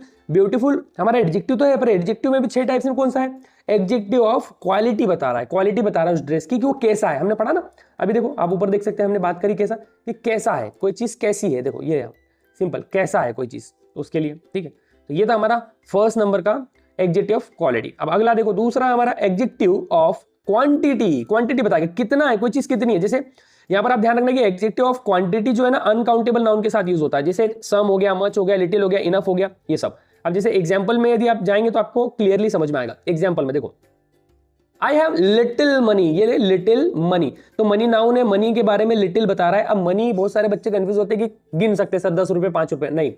यदि आपको समझना है इसको डिटेल में तो वीडियो डला हुआ है चैनल पर मच और मैनी का, तो मच मैनी वाले वीडियो में जाएंगे तो आपको समझ में आ जाएगा कि मनी अनकाउंटेबल नाउन क्यों है। तो लिटिल जो है ये हमेशा, ये जितने भी है ना सम, मच, लिटिल, ये सब जिसको गिन नहीं सकते हम गिनती में, उनके साथ लगता है। तो लिटिल मनी, ठीक है। She has enough time, time जो है उसके पास इनफ है, तो ये अनकाउंटेबल है, टाइम को हम गिनती में नहीं गिन सकते, इसलिए उसके साथ क्या लग गया, इनफ। तो यहां पर आप समझ गए होंगे सिंपली कि ये जो दूसरा हमारा टाइप है क्वांटिटी बताता है, तो क्वांटिटी बताने के लिए हम सम, मच, लिटिल, इनफ ऐसे वर्ड्स का यूज करते हैं जो एडजेक्टिव वर्ड्स हैं। पर कौन से टाइप्स में आते हैं, एडजेक्टिव ऑफ क्वांटिटी में आते हैं। अगला देखो, अगला क्या है, एडजेक्टिव ऑफ नंबर। अब ये आ गया नंबर वाला, जो ये नंबर हमको बता रहा है कि भैया अब नंबर में बात होगी कितना है, कौन सा नंबर है। जैसे 1 2 3 first, second, few, many, several. तो फ्यू, मैनी ये जो है ये गिनी जाने वाले नाउन के साथ यूज होता है, जिसको हम गिनती में गिन सकते हैं, ठीक है। तो गिन सकते हैं वो सारे काय में आ जाएंगे, एडजेक्टिव ऑफ नंबर में आ जाएंगे। जैसे एग्जांपल देखो आप, sentence example, I have 3 books. तो ये 3 वर्ड जो है ये बुक के बारे में एक्स्ट्रा इंफॉर्मेशन दे रहा है, तो नाउन हो गया पहली बात, तो सॉरी एडजेक्टिव हो गया। अब एडजेक्टिव कौन सा है, तो ये एडजेक्टिव ऑफ नंबर है, नंबर बता रहा ना 3। फ्यू स्टूडेंट्स, तो फ्यू वर्ड हमारा क्या है भाई, नंबर वाला एडजेक्टिव है, जो स्टूडेंट के बारे में एक्स्ट्रा इंफॉर्मेशन दे रहा है कि जो बच्चे हैं वो क्या है, बहुत कम है, कुछ बच्चे हैं यहाँ पर, कुछ स्टूडेंट्स केम टुडे, कुछ थोड़े बच्चे आज आए, स्टूडेंट्स आज मतलब कहाँ आए, स्टूडेंट्स आए आज, कुछ बच्चे, ठीक है। अब अगला देखो, अगला क्या हमारा भैया, अगला हमारा है डेमोस्ट्रेटिव एडजेक्टिव। डेमोस्ट्रेटिव एडजेक्टिव क्या होता है, देखो कौन सा बताता है वो। जैसे दिस, दैट, दीस और दोस, ये 4 है। इसको इंटरेस्टिंग है, इसको समझना। देखो दिस, दैट, दीस, दोस जो है वो डेमोस्ट्रेटिव एडजेक्टिव होते हैं। ये कौन सा है उसको बताते हैं। जैसे देखो एग्जांपल से समझो, दिस पेन इज माइन। अब समझना इसको, ये जो पेन है ना, ये पेन मेरा है, ये पेन मेरा है। तो ये पेन के पहले ये जो लगाया ना, यह, दिस मतलब यह, ये, तो यह स्पेसिफिक कर रहा है ना, ये पेन के बारे में कुछ एक्स्ट्रा इंफॉर्मेशन दे रहा है दिस, और ये डेमोन्स्ट्रेटिव एडजेक्टिव है और ये बता रहा है कि ये वाले पेन की बात हो रही है भैया। तो simple, this pen is mine, those boys are my friend. तो वो जो दो लड़के ना, वो लड़के, लड़कों के पहले मैंने दोज लगाया, तो दोज मतलब वो लड़के मेरे दोस्त हैं, तो मैं लड़कों के पहले लगा रहा हूं दोस्त, तो वो दोज वर्ड उस लड़कों के बारे में स्पेसिफिक इंफॉर्मेशन दे रहा है, तो वो हमारा हो गया डेमोन्स्ट्रेटिव एडजेक्टिव। ऐसे समझना। अब इसमें एक इंटरेस्टिंग चीज है, देखो मैंने लिख ली है नोट में, आप देख सकते हैं नोट है, this pen is, this is my pen, और एक सेंटेंस है दिस पेन इज माइन। ये दोनों का मतलब लगभग सेम होता है, लेकिन आप ध्यान दें पहले सेंटेंस में ये जो दिस है ये प्रोनाउन है। अरे सर ये कैसे हो गया? दूसरे सेंटेंस में जो दिस है वो एडजेक्टिव। सर ये कैसे हो गया? समझो, पहला सेंटेंस है कि दिस इज माई पेन, तो मैं बोल रहा हूं कि दिस इज माई पेन मतलब यह मेरा पेन है, मैंने बोला यह मेरा पेन है, तो यहां पर दिस जो है वो एक प्रोनाउन की तरह यूज हो रहा है। अब दूसरा सेंटेंस जो मैं बोल रहा हूं कि दिस पेन इज माइन, तो दिस पेन जैसे मैंने बोला कि यह पेन मेरा है, पहले वाले सेंटेंस का मतलब है कि यह मेरा पेन है, दूसरे का मतलब है यह पेन मेरा है।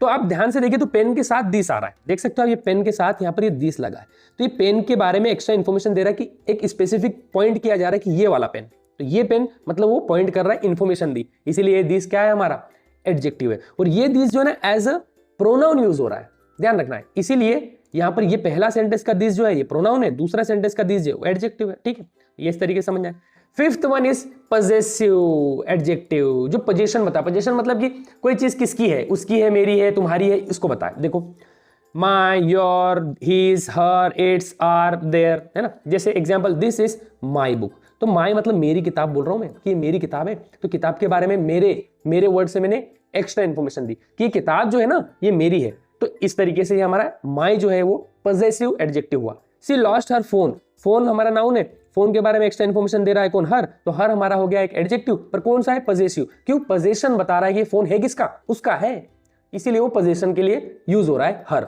तो हर हमारा हो गया पजेसिव एडजेक्टिव। आई होप आप समझ गए होंगे। यार क्यों नहीं समझोगे, बहुत इजी है भैया, सीखोगे तो आ जाएगा। क्वेश्चन इंटरोगेटिव एडजेक्टिव, जो क्वेश्चन बताता है, विच, व्हाट, हुज, जैसे और नाउन के साथ आता है यूज। देखो विच बुक, अब यहां पर कुछ बच्चे कंफ्यूज होते हैं कि सर विच तो भैया क्वेश्चन बना रहा है, तो क्वेश्चन बनाने वाले वर्ड तो WH वर्ड होता है, WH वर्ड सर एडजेक्टिव कैसे होगा? अरे देखो समझो, एडजेक्टिव का मतलब हमने बोला कि नाउन के बारे में एक्स्ट्रा इंफॉर्मेशन दे, कुछ भी इंफॉर्मेशन जानकारी दे रहा है कोई वर्ड नाउन के बारे में, तो वो एडजेक्टिव है। अब देखो मैं बोल रहा हूँ कि विच बुक इज योर्स, कौन सी किताब तुम्हारी है। अब कौन सी वर्ड जो है वो बुक के बारे में ही तो स्पेसिफिक जानकारी दे रहा है कि भाई मैं बोल रहा हूं कि कौन सी किताब, तो कौन सी किताब, किताब के साथ कौन सा लगा, कौन सा वर्ड, ये तो हमारा क्या है? एक्स्ट्रा इंफॉर्मेशन देने वाला वर्ड है, इसीलिए हम उसको क्या बोल रहे हैं? एडजेक्टिव। और एडजेक्टिव भी कौन सा है? इंटरोगेटिव एडजेक्टिव है। दूसरा sentence whose bag is this, ये बैग किसका है, तो बैग के बारे में हुज किसका है, किसका वर्ड हमको एक्स्ट्रा जानकारी दे रहा है, तो वो हमारा क्या हो गया? Whose interrogative adjective. हाँ भैया आ गया सर, आ गया। अरे आएगा, बिल्कुल आएगा, ध्यान से समझना पड़ता है। तो ये था हमारा सिंपली लास्ट वन था हमारा इंटरोगेटिव एडजेक्टिव। अब इसके बाद कुछ और चीजें हैं जो आपको समझना जरूरी है, जैसे पोजीशन ऑफ एडजेक्टिव। देखो एडजेक्टिव की पोजीशन वो कहां पर यूज होता है, किस जगह पर, उसको समझो। दो जगह, दो रूल याद रखना, वेरी इंपॉर्टेंट चीज है। देखो कुछ स्टूडेंट्स को गलती करते थे, इस जगह पर गलती करते हैं। पहला है एडजेक्टिव यूजुअली ज्यादातर नाउन के पहले यूज होता है, ध्यान रखना है। सबसे ज्यादा यूज कहां पर होगा? नाउन के पहले। नाउन के पहले ही हम यूज करते हैं किसी भी एडजेक्टिव का ज्यादातर। जैसे आप देखो अ गुड बॉय, तो ये नाउन बॉय है, उसके पहले हमने गुड यूज करा। अ रेड कार, कार नाउन है, उसके पहले रेड एक्स्ट्रा इन्फॉर्मेशन दे रहा, रेड पहले यूज हुआ। लेकिन ये तो बड़ा आसान है। दूसरा हमारा जो रूल है ना वो इंटरेस्टिंग है। दूसरे रूल को देखो, लिंकिंग वर्ब के बाद भी आ जाता है। देखो कभी कभी देखो द बॉय इज, अब स्मार्ट जो है एडजेक्टिव है, ये बॉय के बारे में एक्स्ट्रा इन्फॉर्मेशन दे रहा है, ये बॉय के बारे में। लेकिन आप ध्यान दो, हमने पहले वाले में बोला कि बॉय मतलब नाउन के पहले आता है, यहाँ पर आप देखो बॉय नाउन के बाद आ गया है एडजेक्टिव। लेकिन आप ध्यान दो उसके बीच में लिंकिंग वर्ब है इज, तो लिंकिंग वर्ब के बाद आ जाता है। तो ये भी ध्यान रखना है कि the food is hot, hot food है, फूड के बारे में एक्स्ट्रा इन्फॉर्मेशन हॉट ने दी। अब फूड नाउन है, नाउन के बाद आ रहा है, पर उसके बीच में क्या है? लिंकिंग वर्ब इज, तो लिंकिंग वर्ब के बाद भी आ जाएगा एक। और हमेशा ज्यादातर नाउन के पहले यूज होता है एडजेक्टिव। ये एक था छोटा सा पॉइंट जो मुझे लगा कि इसको ऐड करना चाहिए। आप लोगों को पता यदि पहले से तो बहुत अच्छी बात है, नहीं पता तो सीख लिया हमने, ठीक है। अब आप ध्यान से देखो कि जितने भी एडजेक्टिव होते हैं उनकी कितनी डिग्रीज होती है? 3, है ना। एडजेक्टिव की 3 डिग्री, एक होती है पॉजिटिव डिग्री, कंपैरेटिव डिग्री, एक सुपरलेटिव डिग्री। अभी तीनों का मतलब क्या देखो, टॉल, टॉलर, टॉलेस्ट। ज्यादातर जितनी भी एडजेक्टिव की डिग्रीज है वो पॉजिटिव में ER लगाकर, देखो ER लगाकर बनती है कंपैरेटिव डिग्री। पॉजिटिव में क्या लगा तो ER, तो कंपैरेटिव बन जाएगी। और पॉजिटिव में EST लगा दो तो कौन सी बन जाएगी? Simply superlative degree. अब ये होती क्या है? तो पॉजिटिव डिग्री मतलब जो पॉजिटिव चीज बताएगी, कंपैरेटिव डिग्री जो कंपैरिजन बताएगी, तुलना करेगी, और सुपरलेटिव डिग्री जो सुप्रीम को बताएगी। जैसे देखो समझो, एग्जाम्पल समझ में आएगा, ऐसे समझ में नहीं आएगा। आजा भैया आजा, कहाँ गया? हाँ देखो एग्जाम्पल से, राम इज टॉल, तो राम इज टॉल, राम लंबा है, लेकिन Mohan is taller than Ram. भाई मोहन राम से भी लंबा है, तुलना करी, मोहन और राम में तुलना करने के लिए हमने टॉलर का यूज करा। मैंने कहा कंपैरिजन का मतलब कि कंपेयर कर रहे हैं। अगला है सुप्रीम बताएगी, Sohan is the tallest, Sohan जो है सबसे लंबा है, तो सबसे ज्यादा बताना हो, जैसे अच्छा, ज्यादा अच्छा, सबसे अच्छा, लंबा, थोड़ा लंबा, सबसे लंबा। तो ये इस तरीके से चलता है हिंदी में, यदि आप समझो तो ये था हमारी सुपरलेटिव डिग्रीज, कंपैरेटिव डिग्रीज और पॉजिटिव डिग्रीज। ये बहुत सारी होती है, इसका एक अलग से वीडियो लेक्चर आएंगे। मतलब जैसे आपको लग रहा है कि सर मेरे को डिग्रीज चाहिए बहुत सारी, तो मैं एक अलग वीडियो लेकर आ जाऊंगा जिसमें सारी डिग्रीज को अलग अलग हम समझेंगे कि किसमें ER लग के बनती है, किसमें EST लगकर बनती है, ये सब हम समझ लेंगे किसी और वीडियो में, क्योंकि ये वीडियो तो हमारा अलग ही है अभी हम अभी एडजेक्टिव समझ रहे हैं। लास्ट वन इज की प्रैक्टिस, आपको प्रैक्टिस करना है। Identify the adjective, adjective identify करना है। 4 सेंटेंस आपके सामने है, आप इसको चारों में मुझे कमेंट में बताओ, इसको पॉज कर लो, स्क्रीनशॉट ले लो और फिर कमेंट में मुझे बताओ कि चारों सेंटेंसेस में कौन से सेंटेंस में कौन सा एडजेक्टिव छुपा हुआ है। तो देखो सबसे पहले तो हम समझ लेते हैं कि what is an adverb. Adverb होता क्या? देखो डेफिनेशन देख लो, सबसे पहले तो वही हमारे लिए जरूरी है। देखो an adverb is a word that modifies a word, an adjective और अनदर एडवर्ब। ये बड़ा इंटरेस्टिंग है। देखो एडवर्ब वो वर्ड होता है जो वर्ब, एडजेक्टिव या किसी दूसरे एडवर्ब के बारे में एक्स्ट्रा इंफॉर्मेशन देता है। अब ये ऐसा समझ में नहीं आएगा, हम जब एग्जांपल देखेंगे तो आ जाएगा। आप ऐसे समझो कि एडवर्ब होता क्या है, हिंदी में हम बोलते हैं इसको क्रिया विशेषण, और इसका मेन काम है कि जो एक्शन है, क्रिया है, वर्ब है, उसके बारे में कुछ एक्स्ट्रा इंफॉर्मेशन देना, कुछ एक्स्ट्रा जानकारी देना। लेकिन यहां पर बात खत्म नहीं होती। यदि सेंटेंस में वर्ब के बारे में कोई वर्ड एक्स्ट्रा इंफॉर्मेशन दे रहा है तो वो वर्ड क्या कहलाएगा? एडवर्ब। ठीक है, लेकिन यदि किसी सेंटेंस में कोई एडवर्ब है, सॉरी एडजेक्टिव है, क्या है? एडजेक्टिव, और वो एडजेक्टिव जो है वो वर्ब के बारे में एक्स्ट्रा इंफॉर्मेशन दे रहा है तो वो एडजेक्टिव, वो वर्ड क्या हो जाएगा? हमारा एडवर्ब कहलाएगा। अब यदि सेंटेंस में कोई पहले से एडवर्ब है और उसके बारे में भी कोई एक्स्ट्रा इंफॉर्मेशन दी जा रही है, एडवर्ब के बारे में भी कोई वर्ड एक्स्ट्रा इंफॉर्मेशन दे रहा है, तो वो एडवर्ब वाला वर्ड के बारे में जो दूसरा वर्ड एक्स्ट्रा इंफॉर्मेशन दे रहा है ना, वो भी हमारा क्या कहलाएगा? एडवर्ब। कंफ्यूजिंग हो रहा है ना? कोई दिक्कत नहीं, एग्जाम्पल से आएगा, समझो। चलो आ जाओ, एग्जाम्पल देखो तो आपको आएगा, क्लियर हो जाएगा। देखो सबसे पहले तो आप समझो कि सवाल जो एडवर्ब को जवाब देता है, कौन कौन से भैया एडवर्ब को कौन कौन से जवाब मिलेंगे भैया? कैसे वाले, कब वाले, कहां वाले, कितने वाले, जैसे हमने एडजेक्टिव में समझा था। यदि आपने वो वीडियो नहीं देखा तो आप जाकर देख लो वीडियो, एडजेक्टिव का भी है, नाउन का, प्रोनाउन का, वर्ब का, सबके डले हुए। ठीक है, अब देखो आगे आते हैं, एग्जाम्पल से समझ में आएगा। देखो पहला देखो, ही रन्स फास्ट। अब समझना है, क्लियरली समझ में आएगा। देखो ही रन्स फास्ट, रन्स यहां पर वर्ब है, दिख रही है आपको। अब रन मतलब क्या होता है? दौड़ना, ऐसे समझो, या कैसे वाला फील आएगा। रन्स मतलब दौड़ना। अब दौड़ने को कोई वर्ड एक्स्ट्रा इंफॉर्मेशन कौन दे सकता है? जैसे फास्ट, तेज। तो तेज तो वह नहीं हो सकता है, दौड़ने की बात, दौड़ने के लिए ही फास्ट बोला गया है, कि दौड़ने का ही बोल सकते हैं, क्या बोलेंगे, मतलब दौड़ने के लिए ही ये वर्ड है फास्ट, जो दौड़ने को क्या बोल सकते हैं कि विशेषता बता रहा है उसकी, उसके बारे में एक्स्ट्रा इंफॉर्मेशन दे रहा है। तो हमारा ये जो फास्ट है ना भैया, ये क्या हो जाएगा? हमारा एडवर्ब। अब हम ये फास्ट को एडजेक्टिव नहीं बोल सकते, क्योंकि एडजेक्टिव का मतलब क्या होता है? जो नाउन और प्रोनाउन की विशेषता बताए। यदि यहाँ पर ही की कोई विशेषता बताता है, कोई एक्स्ट्रा इंफॉर्मेशन देता है ही के बारे में, तो हम उस वर्ड को एडजेक्टिव बोलते हैं। यहाँ पर जो फास्ट है ना भाई, ये रन्स के बारे में दे रहा है एक्स्ट्रा इंफॉर्मेशन, तो ये फास्ट क्या होगा भैया? हमारा सिंपल सा एडवर्ब होगा, क्रिया के बारे में बता रहा है। ठीक है, अगला चलो अगले पे आ जाओ। शी केम यस्टरडे, कब के बाद।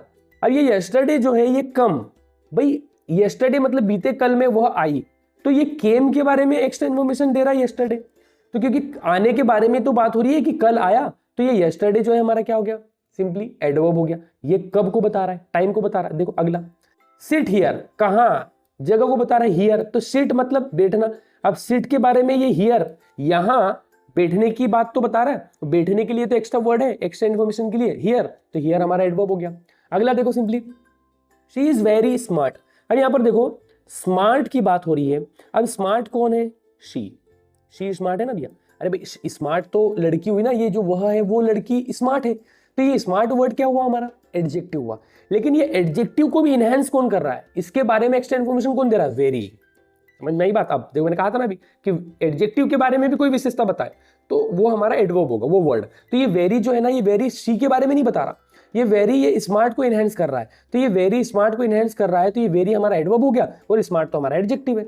कितना है उसके बारे में बताया गया। ठीक है, यहाँ पर एक वन पंच लाइन दी हुई है कि वर्ब एडजेक्टिव या एडवर्ब को जो डिस्क्राइब करे वही हमारा एडवर्ब, मतलब वर्ब के बारे में एक्स्ट्रा इन्फॉर्मेशन, एडजेक्टिव के बारे में एक्स्ट्रा इन्फॉर्मेशन, या खुद एक एडवर्ब के बारे में भी कोई एक्स्ट्रा इन्फॉर्मेशन देने वाला वर्ड हमारा एडवर्ब कहलाएगा। ठीक है, क्लियर हो गया? हाँ सर हो गया। अरे होएगा क्यों नहीं होगा भैया। चलो, तो बहुत इंटरेस्टिंग चीज देखो, वाई वो एडवर्ब इज इंपॉर्टेंट। इंपॉर्टेंट क्यों है? जैसे हमने एडजेक्टिव में समझा था, हमको ये भी तो पता होना चाहिए कि एडवर्ब लगाना क्यों। अरे भैया एडवर्ब क्यों लगेगा? देखो भाई, एडवर्ब इसलिए लगेगा कि ये क्लियर करता है, सेंटेंस को स्ट्रॉन्ग बनाता है ना, और कुछ एक्स्ट्रा बताता है। देखो मैंने एक सेंटेंस बोला कि ही स्पीक्स इंग्लिश, तो बहुत नॉर्मल सा है कि भाई वो अंग्रेजी बोलता है, लेकिन जब मैं दूसरे सेंटेंस को देखो ही स्पीक्स इंग्लिश फ्लुएंटली, तो ये फ्लुएंटली वर्ड जो है ये स्पीक के बारे में एक्स्ट्रा इन्फॉर्मेशन दे रहा है एक वर्ब के बारे में, और वर्ब के बारे में एक्स्ट्रा इन्फॉर्मेशन देने वाला वर्ड क्या होता है? एडवर्ब। तो ये हमारा एक एडवर्ब है। ठीक है, ये एडवर्ब है।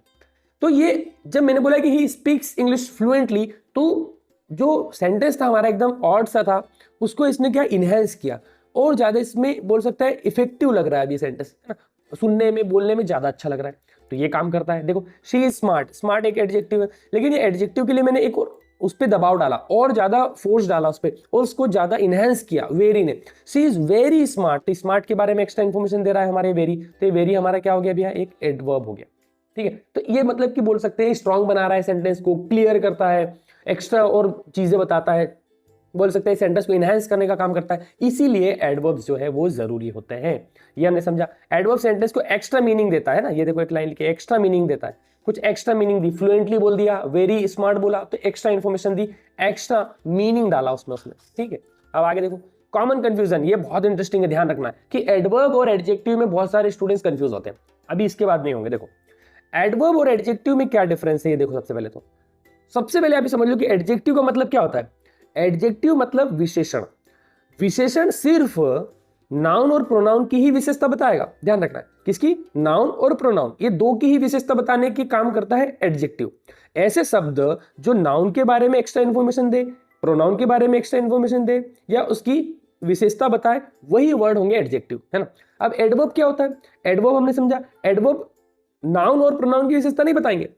एडवर्ब जो है वो क्रिया की विशेषता बताएगा, या तो फिर उस सेंटेंस में कोई एडजेक्टिव है तो उस एडजेक्टिव की विशेषता बताएगा, या फिर उसके बारे में एक्स्ट्रा इन्फॉर्मेशन देगा, तो वो हमारा क्या होगा? एडवर्ब होगा। या खुद एक एडवर्ब भी आ गया उसके बारे में बताए तो भी वो एडवर्ब कहलाएगा। जैसे देखो यहाँ पर एग्जाम्पल से समझ में आता है भैया। देखो एग्जाम्पल पे आ जाओ, एडजेक्टिव वर्सेस एडवर्ब। पहला सेंटेंस देखो, he is a slow runner. अब यहां पर ये स्लो है, दिमाग ऐसे लगाना है कि स्लो कौन है? वह है।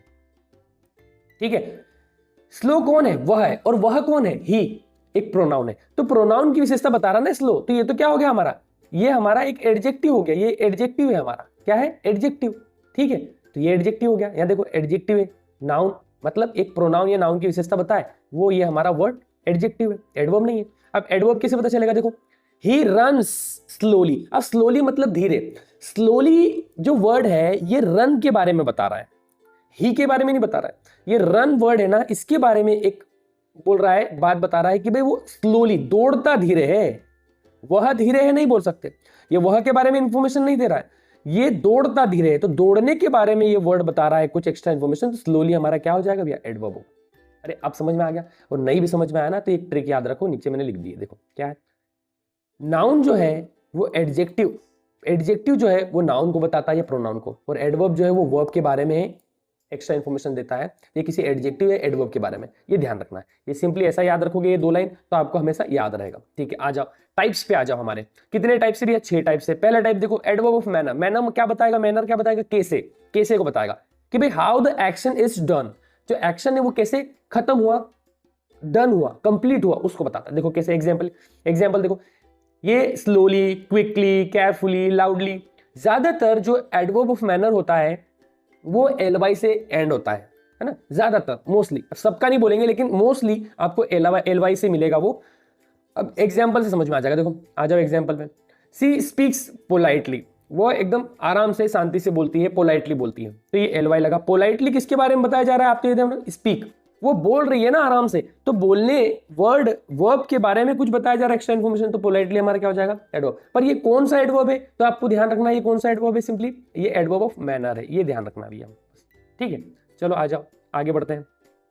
He works hard. तो ये जो हार्ड है ना भी, ये हार्ड वर्ड जो है, ये हार्ड, ये वर्क के बारे में बता रहा है एक्स्ट्रा इन्फॉर्मेशन। तो ये हार्ड हमारा क्या हो गया, सिंपली ये हमारा एडवर्ब ऑफ मैनर हो गया, मतलब एडवर्ब है कुल मिला के। और पहला टाइप हमने पढ़ा, ये देखो एक लिखा है कि मोस्टली जो है एडवर्ब्स जो है एंड किससे होते हैं, एलवाई से होते हैं, बट कुछ ऐसे होते हैं जैसे हार्ड, फास्ट, ये जो है बिना एलवाई वाले भी होते हैं, मैंने जिसे पहले आपको बता दिया, तो ये ध्यान रखना है। चलो आगे बढ़ते हैं। सेकंड वन इज की एडवर्ब ऑफ टाइम, कब को बताएंगे, जैसे टुडे, यस्टरडे, नाउ, सून, लेट, ये मतलब समय को बताने वाले एडवर्ब हमारे एडवर्ब ऑफ टाइम होते हैं। देखो example, I will call you tomorrow, tomorrow call करेंगे, तो कॉल करने के बारे में ही तो ये वर्ड एक्स्ट्रा बता रहा है, कॉल हमारा वर्ब है, वर्ब के बारे में एक्स्ट्रा बता रहा है टुमारो, तो तुम्हारा हमारा क्या हो गया, एडवर्ब हुआ। पर एडवर्ब कौन सा है, कौन सा टाइप, एडवर्ब ऑफ टाइम हो गया।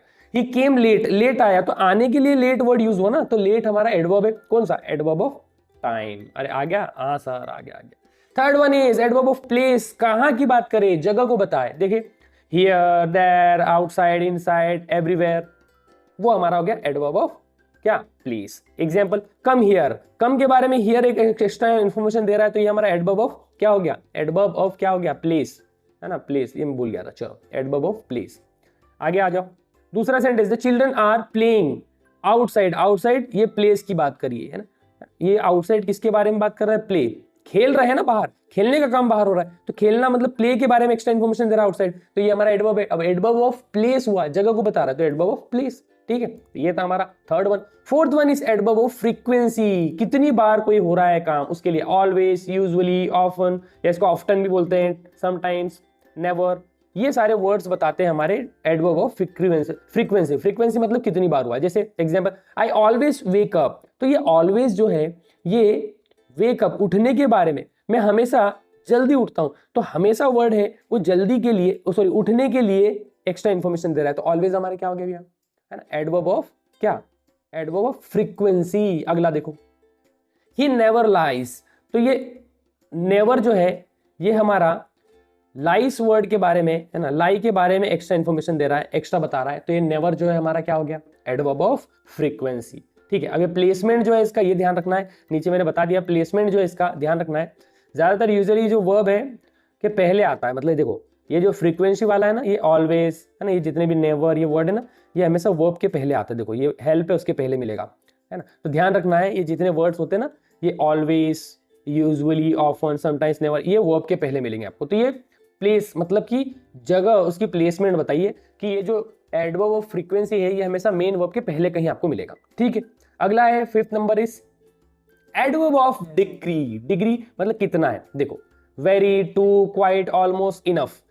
सेंटेंस देखो, शी इज वेरी काइंड, तो ये वेरी जो है कितना काइंड है, कितना दयालु है, शी वह कितनी दयालु है, तो कितने को बताने के लिए हम बोलेंगे वेरी वर्ड, जैसे यहाँ पर और भी बहुत सारे वर्ड है, तो वेरी ये काइंड को बता रहा है, काइंड को एक्स्ट्रा, अब ये काइंड जो है ये काइंड क्या है, एडजेक्टिव है, क्योंकि शी काइंड, शी को बता रहा है ये वर्ड दयालु है, तो दयालु कौन से किसको बता रहा है, किसके बारे में एक्स्ट्रा इन्फॉर्मेशन दे रहा है, शी, प्रोनाउन के बारे में, तो ये एडजेक्टिव हुआ। अब ये एडजेक्टिव के बारे में भी एक्स्ट्रा बता रहा है वेरी वर्ड, तो ये वेरी एडजेक्टिव के बारे में बता रहा है, तो ये वेरी हमारा क्या हो गया, एडवर्ब। और एडवर्ब भी कौन सा, एडवर्ब ऑफ डिग्री, मतलब कि जो कितने को बताए, जैसे he is too tired, too मतलब बहुत ज्यादा टायर्ड है, ज्यादा को बता रहा है, तो ये टायर्ड जो है ये एक वर्ब है और उसके बारे में एक्स्ट्रा इंफॉर्मेशन दे रहा है टू, तो ये हमारा क्या हो गया, एडवर्ब ऑफ डिग्री। अरे आया भैया समझ में, आ गया सर, बहुत बढ़िया। चलो last one is interrogative adverb, इसमें कंफ्यूजन होगा, इसको समझना पड़ेगा ध्यान से। देखो क्वेश्चन बताता है, सबसे पहली बात तो इंटेरोगेटिव बोलते हैं मतलब क्वेश्चन बताएगा, लेकिन कैसे बताएगा, ध्यान से,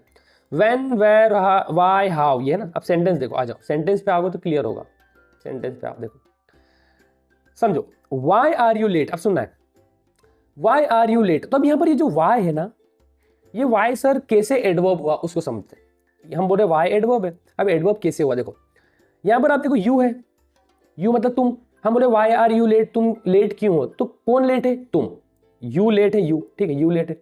अब यू जो है हमारा प्रोनाउन है, अब प्रोनाउन के बारे में कोई एक्स्ट्रा इंफॉर्मेशन कौन दे रहा है, लेट दे रहा है, दे रहा है ना, लेट, लेट मतलब देर हो गई।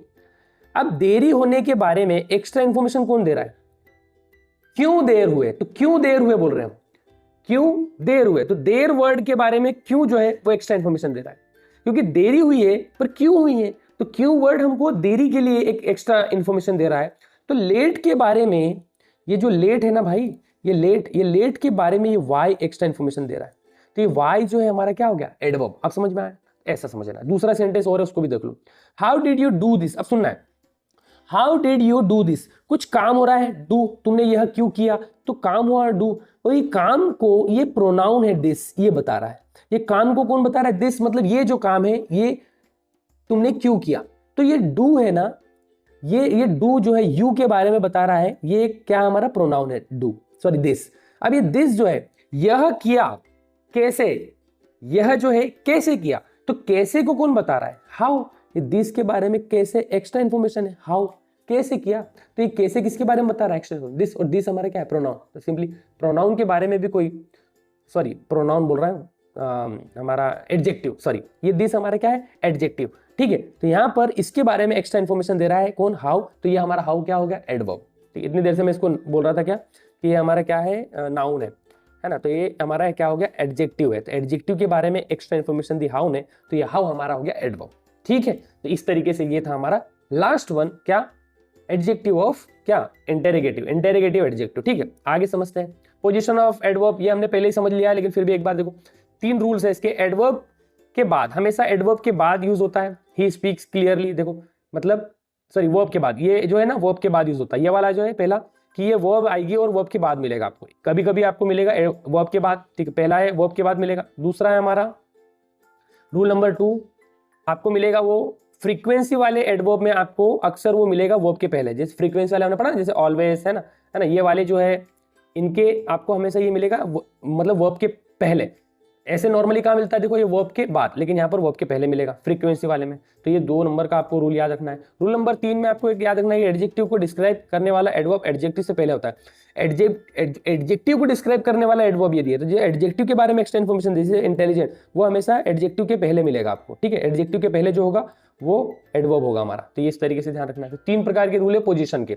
कॉमन मिस्टेक्स आप देख लो, कॉमन मिस्टेक्स क्या है, ही रन स्लो नहीं होगा, ही रन्स स्लोली। स्लोली किसके बारे में एक्स्ट्रा इन्फॉर्मेशन दे रहा है, रन के बारे में। और आपको बताओ, तो ये स्लोली है, ये हमारा ly लगने वाला एडवर्ब, तो ये रन्स के बारे में बता रहा है। तो ये स्लोली जो है ये हमारा एडवर्ब है, तो आप स्लो नहीं बोल सकते, ठीक है, स्लोली बोलना पड़ेगा। ठीक है, दूसरा है ही इज वेरी ब्यूटीफुली नहीं होगा, ही इज वेरी ब्यूटीफुल, हमने पढ़ा वेरी के बाद आप ब्यूटीफुली नहीं लगा सकते। ठीक है, तो वेरी ब्यूटीफुल होगा, वेरी ब्यूटीफुली नहीं होगा। ठीक है, तीसरा ही स्पीक्स इंग्लिश गुड, नहीं, he speaks English well, good का यूज नहीं करेंगे हम, यहां पर यूज करेंगे वेल का। तो ये कॉमन मिस्टेक्स है जो आपको ध्यान रखना है। और बाकी तो भी हमारा in the last her video में हो रहा है क्या, प्रैक्टिस, ध्यान रखना है। Identify the adverb, in 4 sentence में आपको मुझे आइडेंटिफाई करके बताना है कि चारों सेंटेंस में कौन सा एडवर्ब छुपा हुआ है। बस ये आप मुझे कमेंट में बता दो और आपकी प्रैक्टिस हो जाएगी, और हमें जितना भी सीखा वो क्लिक हो जाएगा आपके दिमाग में। हमें व्हाट इज प्रीपोजिशन, प्रीपोजिशन होता क्या, a preposition is a word that shows the relationship between a noun or pronoun and other words in the sentence।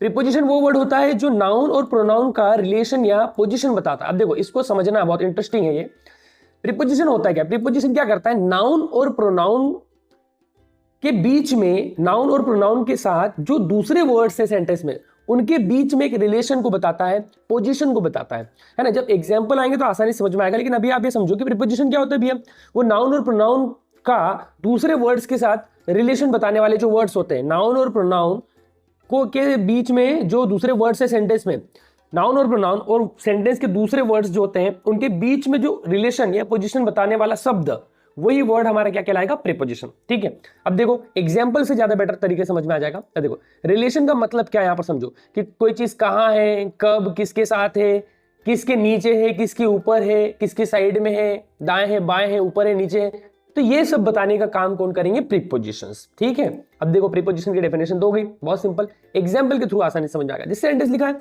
The book is on the table, ठीक है, तो ये बुक का और ये table का, ये दो, देखो बुक हमारी क्या है, नाउन है, ये टेबल और बुक के बीच में रिलेशन कौन बता रहा है, ये ऑन। तो देखो ये बुक है, ये टेबल है, ये टेबल के ऊपर कहीं पर एक सरफेस के ऊपर पर का यूज होता है ऑन के लिए, तो ऊपर कहीं पर क्या रखी हुई है, बुक रखी हुई है, तो बुक और टेबल के बीच में रिलेशन किसने बताया, ऑन ने। तो यही तो बोल रहा है, ये प्रीपोजिशन बता रहा है कि टेबल के ऊपर कहीं पोजीशन पर है, तो वही पोजीशन बताए, रिलेशन बताए, उसी को हम क्या कह रहे हैं, प्रीपोजिशन। ठीक है, she is in the room, देखो शी जो है लड़की वो रूम में है, अब मे को कौन दिखा रहा है, इन, तो ये इन दोनों के बीच में एक रिलेशन, एक पोजीशन को बता रहा है, तो ये इन हमारा इस सेंटेंस में क्या हो गया भैया, preposition. She is standing near the door, देखो नियर डोर से और ही का स्टैंडिंग का जो नियर है वो एक रिलेशन बता रहा है डोर के साथ उसका, कि भाई दरवाजे के पास एक पोजीशन बताई ना, कि दरवाजे के पास कहीं पर एक पोजीशन की जगह पर खड़ी है वो, तो दोनों के बीच में एक रिलेशन, एक पोजीशन बताया गया, किसके थ्रू, नियर वर्ड के थ्रू, तो नियर हमारे क्या हो गया भैया, प्रीपोजिशन हो गया। ठीक है, तो इस तरीके से चलिए आ गया समझ में। अब यहाँ पर इंटरेस्टिंग है कि व्हाई प्रीपोजिशन इज इंपॉर्टेंट, अरे सिंपल सा फंडा है, बनेगा ही नहीं सेंटेंस, सेंटेंस बहुत ही गलत लगेगा। देखो पहला सेंटेंस एग्जांपल देखो, यदि हम बोले कि प्रीपोजिशन की जरूरत क्यों है, इंपॉर्टेंट क्यों है, तो सिंपल कि the book is the table, देखो सेंटेंस देखो, the book is the table, तो ये बुक का पूरी टेबल का कोई रिलेशन हम नहीं बता पा रहे हैं इस सेंटेंस में, यहाँ पे कुछ है नहीं प्रीपोजिशन, तो बिना प्रीपोजिशन के तो ये इनकरेक्ट हो गया। ठीक है, अब करेक्ट सेंटेंस क्या होगा, the book is on the table, तो ये ऑन से एक रिलेशन बनाना भाई, तो ये इतना सिंपल सा है कि इंपॉर्टेंट क्यों है, रिलेशन बता दे प्रीपोजिशन का, कि बिना जो क्या है गलत सेंटेंस लगेगा, सेंटेंस बहुत ही वियर्ड साउंड करेगा और अच्छा नहीं लगेगा। ठीक है, कुल मिला के सेंटेंस हमारा क्या होगा, गलत भी होगा। देखो टाइप्स ऑफ प्रीपोजिशंस कितनी, 4 टाइप्स की हम समझ वाले, 4 टाइप, आज हम समझेंगे प्रीपोजिशन की सारी टाइप्स, 4 टाइप्स है ना, उसको डिटेल में हम नहीं पढ़ेंगे क्योंकि प्रीपोजिशन तो बहुत सारे होते हैं, उसका एक अलग वीडियो लेकर आ जाऊंगा। अभी हम टाइप्स देख लो कि कितने टाइप्स होते हैं ये भी पता हो जाए हमको। ठीक है, देखो पहला है हमारे प्रीपोजिशन ऑफ प्लेस, कहाँ कोई चीज कहाँ पर है, प्लेस बताने का काम करे जो प्रीपोजिशन, जैसे in, on, at, under,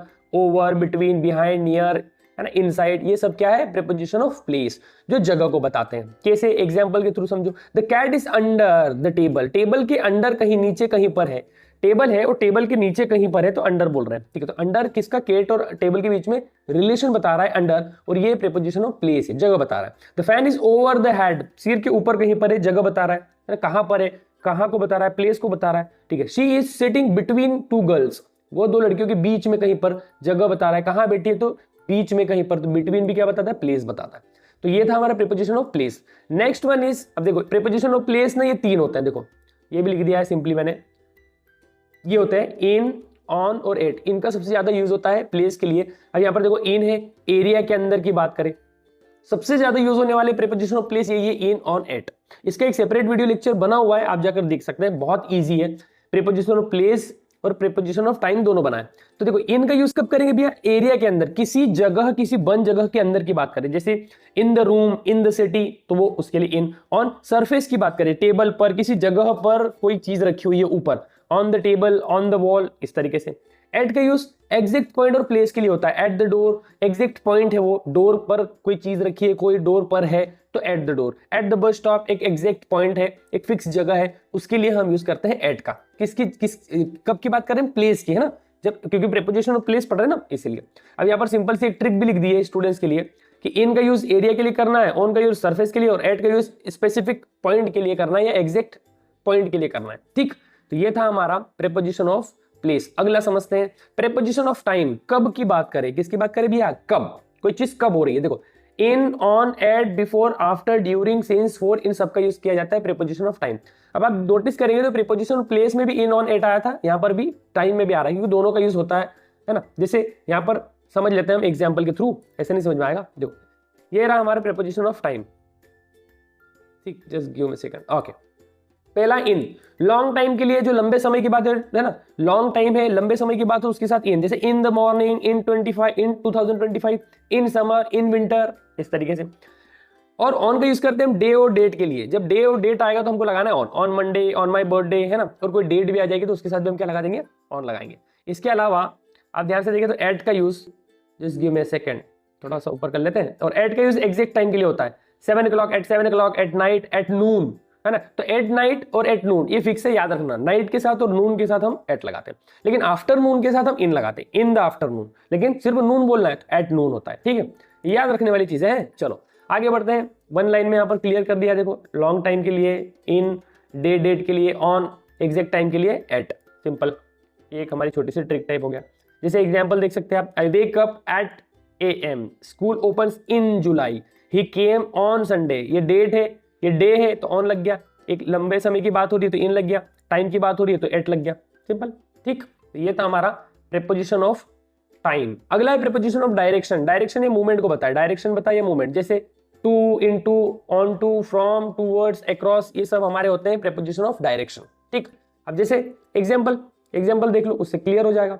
example आप देखो, she is going to school, देखो डायरेक्शन स्कूल की ओर जा रही है, वो तो टू बता रहा है, ये टू से बताया जा रहा है कि ये स्कूल की ओर कहीं पर एक डायरेक्शन में जा रही है। ठीक है, इसलिए हम बोल रहे हैं क्या, टू।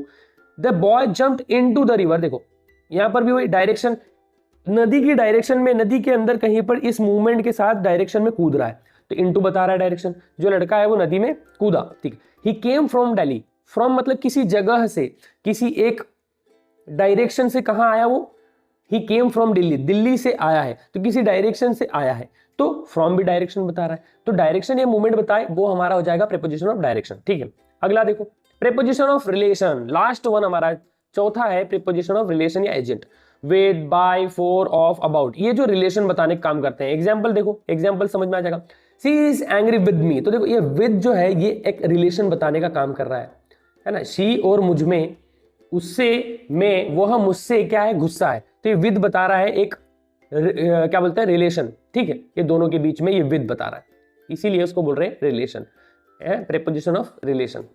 ठीक है, अगला देखो, the book is written by me या बाय हिम, अरे यहां पर दिमाग लगाओ कि ये जो बुक है, ये बुक के बीच में और ये हिम के बीच में ये बाय के द्वारा रिलेशन बताया जा रहा है, तो ये हमारा हो गया क्या, by, preposition of relation. A gift for you, तो देखो ये गिफ्ट है, ये तुम्हारे लिए लाया गया है, फॉर यहां पर रिलेशन बता रहा है एक गिफ्ट में और तुम्हारे लिए, कि गिफ्ट जो किसके लिए लाया गया, तुम्हारे लिए।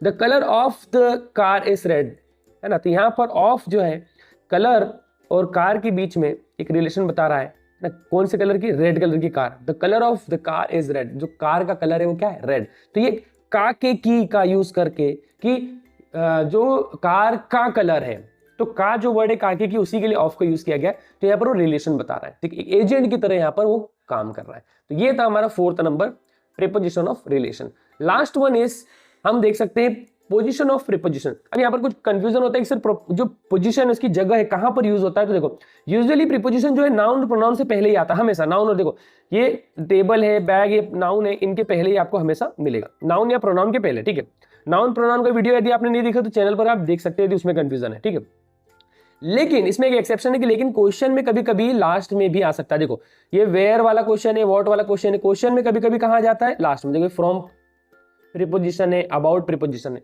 लास्ट में भी आ जाता है, पर कौन सी कंडीशन में, जब क्वेश्चन हो तो आपको मिल जाएगा लास्ट में, अदरवाइज वो नाउन और प्रोनाउन के पहले ही आता है। तो ये पोजीशन वाली बात है, उसमें भी कंफ्यूजन होता है बहुत स्टूडेंट्स को कि सर कहां लगा भी है प्रीपोजिशन, तो वो नाउन और प्रोनाउन के पहले आएगा, ध्यान रखना है। कुछ कॉमन मिस्टेक्स बहुत कॉमन है, देख लो, आपको पता ही होगा, सी इज गुड इन इंग्लिश बोल देते, इन नहीं आएगा, एट प्रीपोजिशन का यूज करना है यहाँ पर हमेशा। इस सेंटेंस को ध्यान रखना, याद करने वाला सेंटेंस है कि सी इज गुड एट इंग्लिश। किसी भी भाषा में, किसी स्किल में, किसी चीज में आप अच्छे होते हो, उसके पहले आपको एट प्रीपोजिशन लगाना पड़ता है। ठीक है, ऐसा जरूरी नहीं कि इंग्लिश की बात है, कोई स्किल हो, कोई चीज में जब आप अच्छे हो, है ना, तो आपको वहां पर क्या लगाना पड़ेगा, इंग्लिश। ये एक फ्रेज की तरह काम करता है, गुड एट, तो गुड एट बोलेंगे ही, ये फिक्स है। ठीक है, तो इस तरीके से ही लिव्स एट दिल्ली, देखो एट दिल्ली हो सकता है, ये भी सही सेंटेंस हो सकता है, लेकिन करेक्ट सेंटेंस होगा ही लिव्स इन दिल्ली। क्यों? क्योंकि बड़ी जगह के साथ हम इन लगाएंगे, छोटी जगह की बात होगी तो आप क्या लगाओगे, एट। ठीक है, जैसे मान लो आपको बोलना है कि ही लिव्स एट लाल बाग इन दिल्ली, तो लाल बाग जो है वो छोटी जगह है दिल्ली में कहीं, तो उसके साथ एट लगा दिया। बड़ी जगह दिल्ली है तो दिल्ली के साथ हम इन लगाएंगे, ये ऐसे याद रखना है। ठीक है, तो छोटी जगह के साथ एट, बड़ी जगह के साथ इन, मतलब यदि आप रहने की बात कर रहे हो, लिव्स की बात कर रहे हो तो। अगला common mistake, the book is in the table, नहीं, अरे भाई बुक जो है वो ये टेबल है मान लो, तो टेबल के अंदर कहीं नहीं है कि ऐसा खोल कर देखना है, टेबल के ऊपर, सरफेस के ऊपर रखिए ना, तो सरफेस के ऊपर रखिएगा तो कौन सी प्रीपोजिशन आएगी भैया, ऑन, तो यहाँ पर ऑन करेक्ट सेंटेंस होगा, ये इनकरेक्ट है, ये करेक्ट हो जाएगा। ही केम ऑन टाइम, देखो तो भाई समय के साथ तो हमको क्या लगाना रहता है, एट, आपको पता है। एग्जैक्ट टाइम की बात होगी तो हमको क्या लगाना भैया, एट, ये तो हमने पढ़ा, ऑन नहीं आएगा, एग्जैक्ट टाइम के साथ ऑन कब लगता है, डेट और टाइम के साथ, मतलब जब डेट की बात हो, है ना, डे और डेट के साथ, सॉरी दिन की बात हो, डेट की बात हो तो हम क्या लगाएंगे, ऑन, लेकिन यहाँ पर एग्जैक्ट टाइम की बात होगी तो हम क्या लगा देंगे, एट। ठीक है, इन द लास्ट आपके लिए एक प्रैक्टिस सेशन है, आपको फिल इन द ब्लैंक्स भरना है जिससे हमारी प्रैक्टिस हो जाए। हमने जो अभी प्रीपोजिशन पढ़े वो ये सारे आपके सामने हैं, उनके एग्जाम्पल्स, आप ये सारे एग्जाम्पल्स में आप कमेंट में लिख के बता सकते हैं, या फिर आप इसको पॉज करके आपके हिसाब से आप इसको भरें जिससे हमारी प्रैक्टिस हो जाएगी। हाँ तो फ्रेंड्स, सबसे पहले समझ लेते हैं कि वर्ब होती क्या है। देखो वर्ब की डेफिनेशन आप देख सकते हैं कि a verb is a word that shows an action, देखना ध्यान देना इस चीज को, एक्शन, स्टेट और ऑक्यूरेंस। अब देखो ऑक्यूरेंस क्या होता है, बहुत सारे लोगों को ये कंफ्यूजन होता है, उसको हम समझेंगे। देखो आप हिंदी में डेफिनेशन देख सकते हैं कि वर्ब जो है वो किसी काम को, किसी स्थिति को या होने को बताता है। कुछ हो गया, उसमें एक्शन नहीं हुआ, एग्जाम्पल समझ में आएगा। तो सिंपल डेफिनेशन क्या है कि वर्ब क्या बता रहा है, तीन चीजें। किसी काम को, अरे वर्ब का मतलब ये होता है कि क्रिया, कोई काम जो है उस काम को ही हम वर्ब बोल रहे हैं, एक्शन को। और स्थिति बता रहा है, किसी भी स्थिति को, किसी के कुछ होने को, और जो हो गया, नॉर्मली हो गया, उसको बताता है, उसी को हम क्या बोल रहे हैं, ऑक्यूरेंस बोल रहे हैं। अब देखो एग्जाम्पल से आपको ज्यादा अच्छे से समझ में आ जाएगा। देखो एग्जाम्पल देखो, आप एग्जाम्पल कितने ईजी है, आपको एक बार में समझ में आ जाएंगे। देखो एग्जाम्पल पर आ जाए, एग्जाम्पल क्या है, देखो आई ईट फूड। तो देखो यहाँ पर ये जो ईट है ना भैया, ये एक्शन बता रहा है। देखो खाना, बोलना, देखना, उठना, बैठना, जिस भी हिंदी के वर्ड में लास्ट में ना आ जाए वो वर्ब होती है, ठीक है। तो वर्ब देखो, ईट मतलब वर्ब खाने की एक फिजिकल एक्टिविटी है, एक काम है, एक क्रिया है, तो उसको हम बोल रहे हैं एक्शन। दूसरा देखो, she is happy, happy state को बता रहा है, वो किस स्टेट में है, खुशी वाले स्टेट में है। किस स्थिति में, खुशी वाली स्थिति में। तो स्टेट को बताएंगे तो हमारा क्या हो गया, वर्ब है वो भी। अब इसमें वर्ब क्या है, हेल्पिंग वर्ब है, आप देख सकते हैं इज। इसमें वर्ब क्या है, मेन वर्ब है, वो हम आगे समझेंगे कि हेल्पिंग वर्ब क्या होती है, मेन वर्ब क्या होती है ना। Third one is very important, जिसमें कंफ्यूजन होता है। देखो लिखा है कि द बेबी स्लेप्ट, ध्यान देना, क्या बता रहा है, ऑक्यूरेंस बता रहा है। तो ऑक्यूरेंस मतलब ये कि किसी चीज के, किसी घटना, देखो ध्यान रखना, किसी घटना के होने को, कोई घटना हो गई, उसमें कोई फिजिकल एक्शन, कोई काम नहीं हुआ। दूसरी बात, कोई स्थिति नहीं बताएगी, कोई स्टेट नहीं बताएगी, खुश है ना, खुश है कि हैप्पी है कि दुखी है, कुछ नहीं बताया गया कि वो ईमानदार है, कुछ नहीं। यहां पर बताया जा रहा है कि द बेबी स्लेप्ट, वो सो गया, बच्चा सो गया। तो सो गया मतलब, अब जैसे ऐसे समझाओ, मान लो मैं आपसे कहूं कि एक सेंटेंस बोला मैंने कि वह सो रहा है, तो वह सो रहा है, तो सो रहा है, तो सोने में कोई एक्शन नहीं कर रहा, वो ना कोई स्टेट में है, वो सो रहा है। तो वह सो रहा है या वह सो गया, जैसे ही डाइड, वह मर गया, तो वह मर गया, इसमें एक घटना घटित हुई। यहां पर कोई एक्शन नहीं किया, ऐसा नहीं कि उसने मरने के लिए कोई एक्शन किया कि हाँ मैं मरूं, भाई एक्शन नहीं हुआ ना, तो वो बस मतलब नॉर्मली क्या है, वो एक घटित होने वाली घटना, उसके उसी को हम क्या बोल रहे हैं, ऑक्यूरेंस बोल रहे हैं। मतलब कि कोई घटना घटित हो गई। आप ये ध्यान रखो, कोई घटना घटित हुई तो उसमें इस तरीके से यूज होगा। वो आपकी थर्ड फॉर्म भी यूज होती है और कभी कभी आईएनजी फॉर्म भी यूज होती है, उसको हम किसी सेपरेट वीडियो लेक्चर में कवर करेंगे। पर ये आप समझ लो कि ये भी क्या होती है, सिंपल सी वर्ब होती है, क्योंकि यहाँ पे स्लेप्ट की थर्ड फॉर्म लगी ना, तो ये भी तो वर्ब है। तो ये ऑक्यूरेंस बताए, वो भी हमारी क्या हो जाती है, वर्ब। देखो आगे चलते हैं, वन लाइन में सिंपल सी बताया हुआ है। देखो आप देख सकते हैं, सिंपल एक वन लाइन कि वर्ब बताता है कि क्या हो रहा है, सिंपल सा क्या हो रहा है उसको बताएगा, तो हमारा क्या हो गया, वर्ब हो गया। वो चाहे स्थिति बताए, है ना, या फिर कोई घटना बताए, या फिर कोई काम बताए, ठीक है। अब देखो आगे समझते हैं, व्हाई वर्ब इज इंपॉर्टेंट। बहुत इंटरेस्टिंग, देखो यहां पर आपको क्लिक होगा दिमाग में कि हाँ वर्ब के बिना सेंटेंस अधूरा है भाई, बिना वर्ब के सेंटेंस बनेगा ही नहीं। कैसे, देखो मैंने लिखा राम माई फ्रेंड, अरे भाई राम माई फ्रेंड, क्या कोई सेंटेंस नहीं बन रहा है, क्योंकि इसमें वर्ब है ही नहीं, ना उसमें हेल्पिंग वर्ब है, ना मेन वर्ब है। जैसे दूसरा सेंटेंस आता, करेक्ट सेंटेंस क्या होगा कि राम इज माई फ्रेंड। जब इज लगाया तो उससे हमको बोल सकते हैं क्लियर हुआ कि मेरा दोस्त राम मेरा दोस्त है। She is she a teacher, she a teacher नहीं बनेगा, she is a teacher, is लगाना ही पड़ेगा। तो भाई उसकी क्या बता रहे, स्थिति बता रहे, उसके बारे में कुछ इन्फॉर्मेशन दे रहे हैं कि वो क्या है, वो एक टीचर है।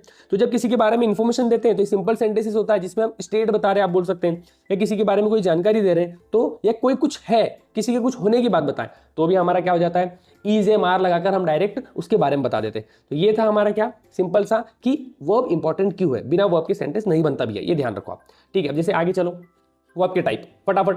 पहला वर्ब का टाइप है मेन वर्ब, सबको पता है मेन वर्ब मुख्य क्रिया क्या है, जो मुख्य काम करता है, जो सेंटेंस में मेन काम को करेगा उसी को हम बोल रहे हैं मेन वर्ब। जैसे ईट रन है ना, ईट रन, रीड राइट है ना, प्ले, ये सब क्या है हमारी वर्ब्स। वर्ब्स ढेर सारी होती है, आपको पता है। और सभी वर्ब्स के कितने फॉर्म होते हैं, चार फॉर्म्स होते हैं हर वर्ब के, ठीक है। तो ये सभी वर्ब्स के कितने फॉर्म होंगे, चार। और सेंटेंस यदि आप देखें कैसे, एग्जाम्पल के, and I read books, he play cricket, तो ये ही प्लेस क्रिकेट, तो प्लेस हो गया, रीड हो गया, ये क्या है, मेन वर्ब है। किसी काम को बता रहा ना कि आई रीड बुक्स, मतलब मैं किताबें पढ़ता हूं, तो मैं पढ़ने की एक काम को कर रहा हूं, एक एक्शन को कर रहा हूं। ही प्लेस क्रिकेट, वह क्रिकेट खेलता है, जो खेलने के काम कर रहा है, क्रिकेट को खेलने का एक एक्शन कर रहा है, तो हमारी वर्ब हो गई, वो भी है सिंपल। अगला देखो हेल्पिंग वर्ब, मेन वर्ब तो बड़ा सिंपल है भैया, उसके चार फॉर्म्स होते हैं, आप सभी को पता होगा। हेल्पिंग वर्ब है ना, इसको ऑक्सिलरी वर्ब भी बोलते हैं, जैसे एम हो गया, इज हो गया, are, was, were, has, had, do, does, did, will, shall, है ना, कैन, में। अब ये कैन और मे जो है ये हेल्पिंग वर्ब होती है, पर होती तो वो भी होती है, मतलब हेल्पिंग वर्ब होती है, पर कौन सी होती है, मॉडल हेल्पिंग वर्ब होती है। कौन सी होती है भैया, मॉडल, ये मॉडल हेल्पिंग वर्ब है ना। तो मॉडल हेल्पिंग वर्ब है, पर है तो सही क्या, हेल्पिंग वर्ब, ठीक है। जैसे सेंटेंसेस आप देख सकते हैं नीचे, एग्जाम्पल के तौर पर आई एम लर्निंग इंग्लिश, तो यहाँ पर सिंपल सा आई एम लर्निंग इंग्लिश, तो आई एम लर्निंग में यहाँ पर जो है लर्निंग क्या है हमारा, सॉरी एम क्या है हमारा, helping verb. She has finished her work, ये helping verb. They will come tomorrow, ये क्या है भी हमारा हेल्पिंग वर्ब है विल। तो हेल्पिंग वर्ब क्या है, हैज, विल, ये सब हमारी हेल्पिंग वर्ब है जो सहायता करती है, ठीक है। ओके, जैसे ट्रिक हेल्पिंग वर्ब टेंस बनाती है, टेंस बताती है। अब जैसे मान लो ये एम है, तो एम सब प्लस आईएनजी लगाया मतलब हमको समझ में आएगा प्रेजेंट कंटिन्यूअस।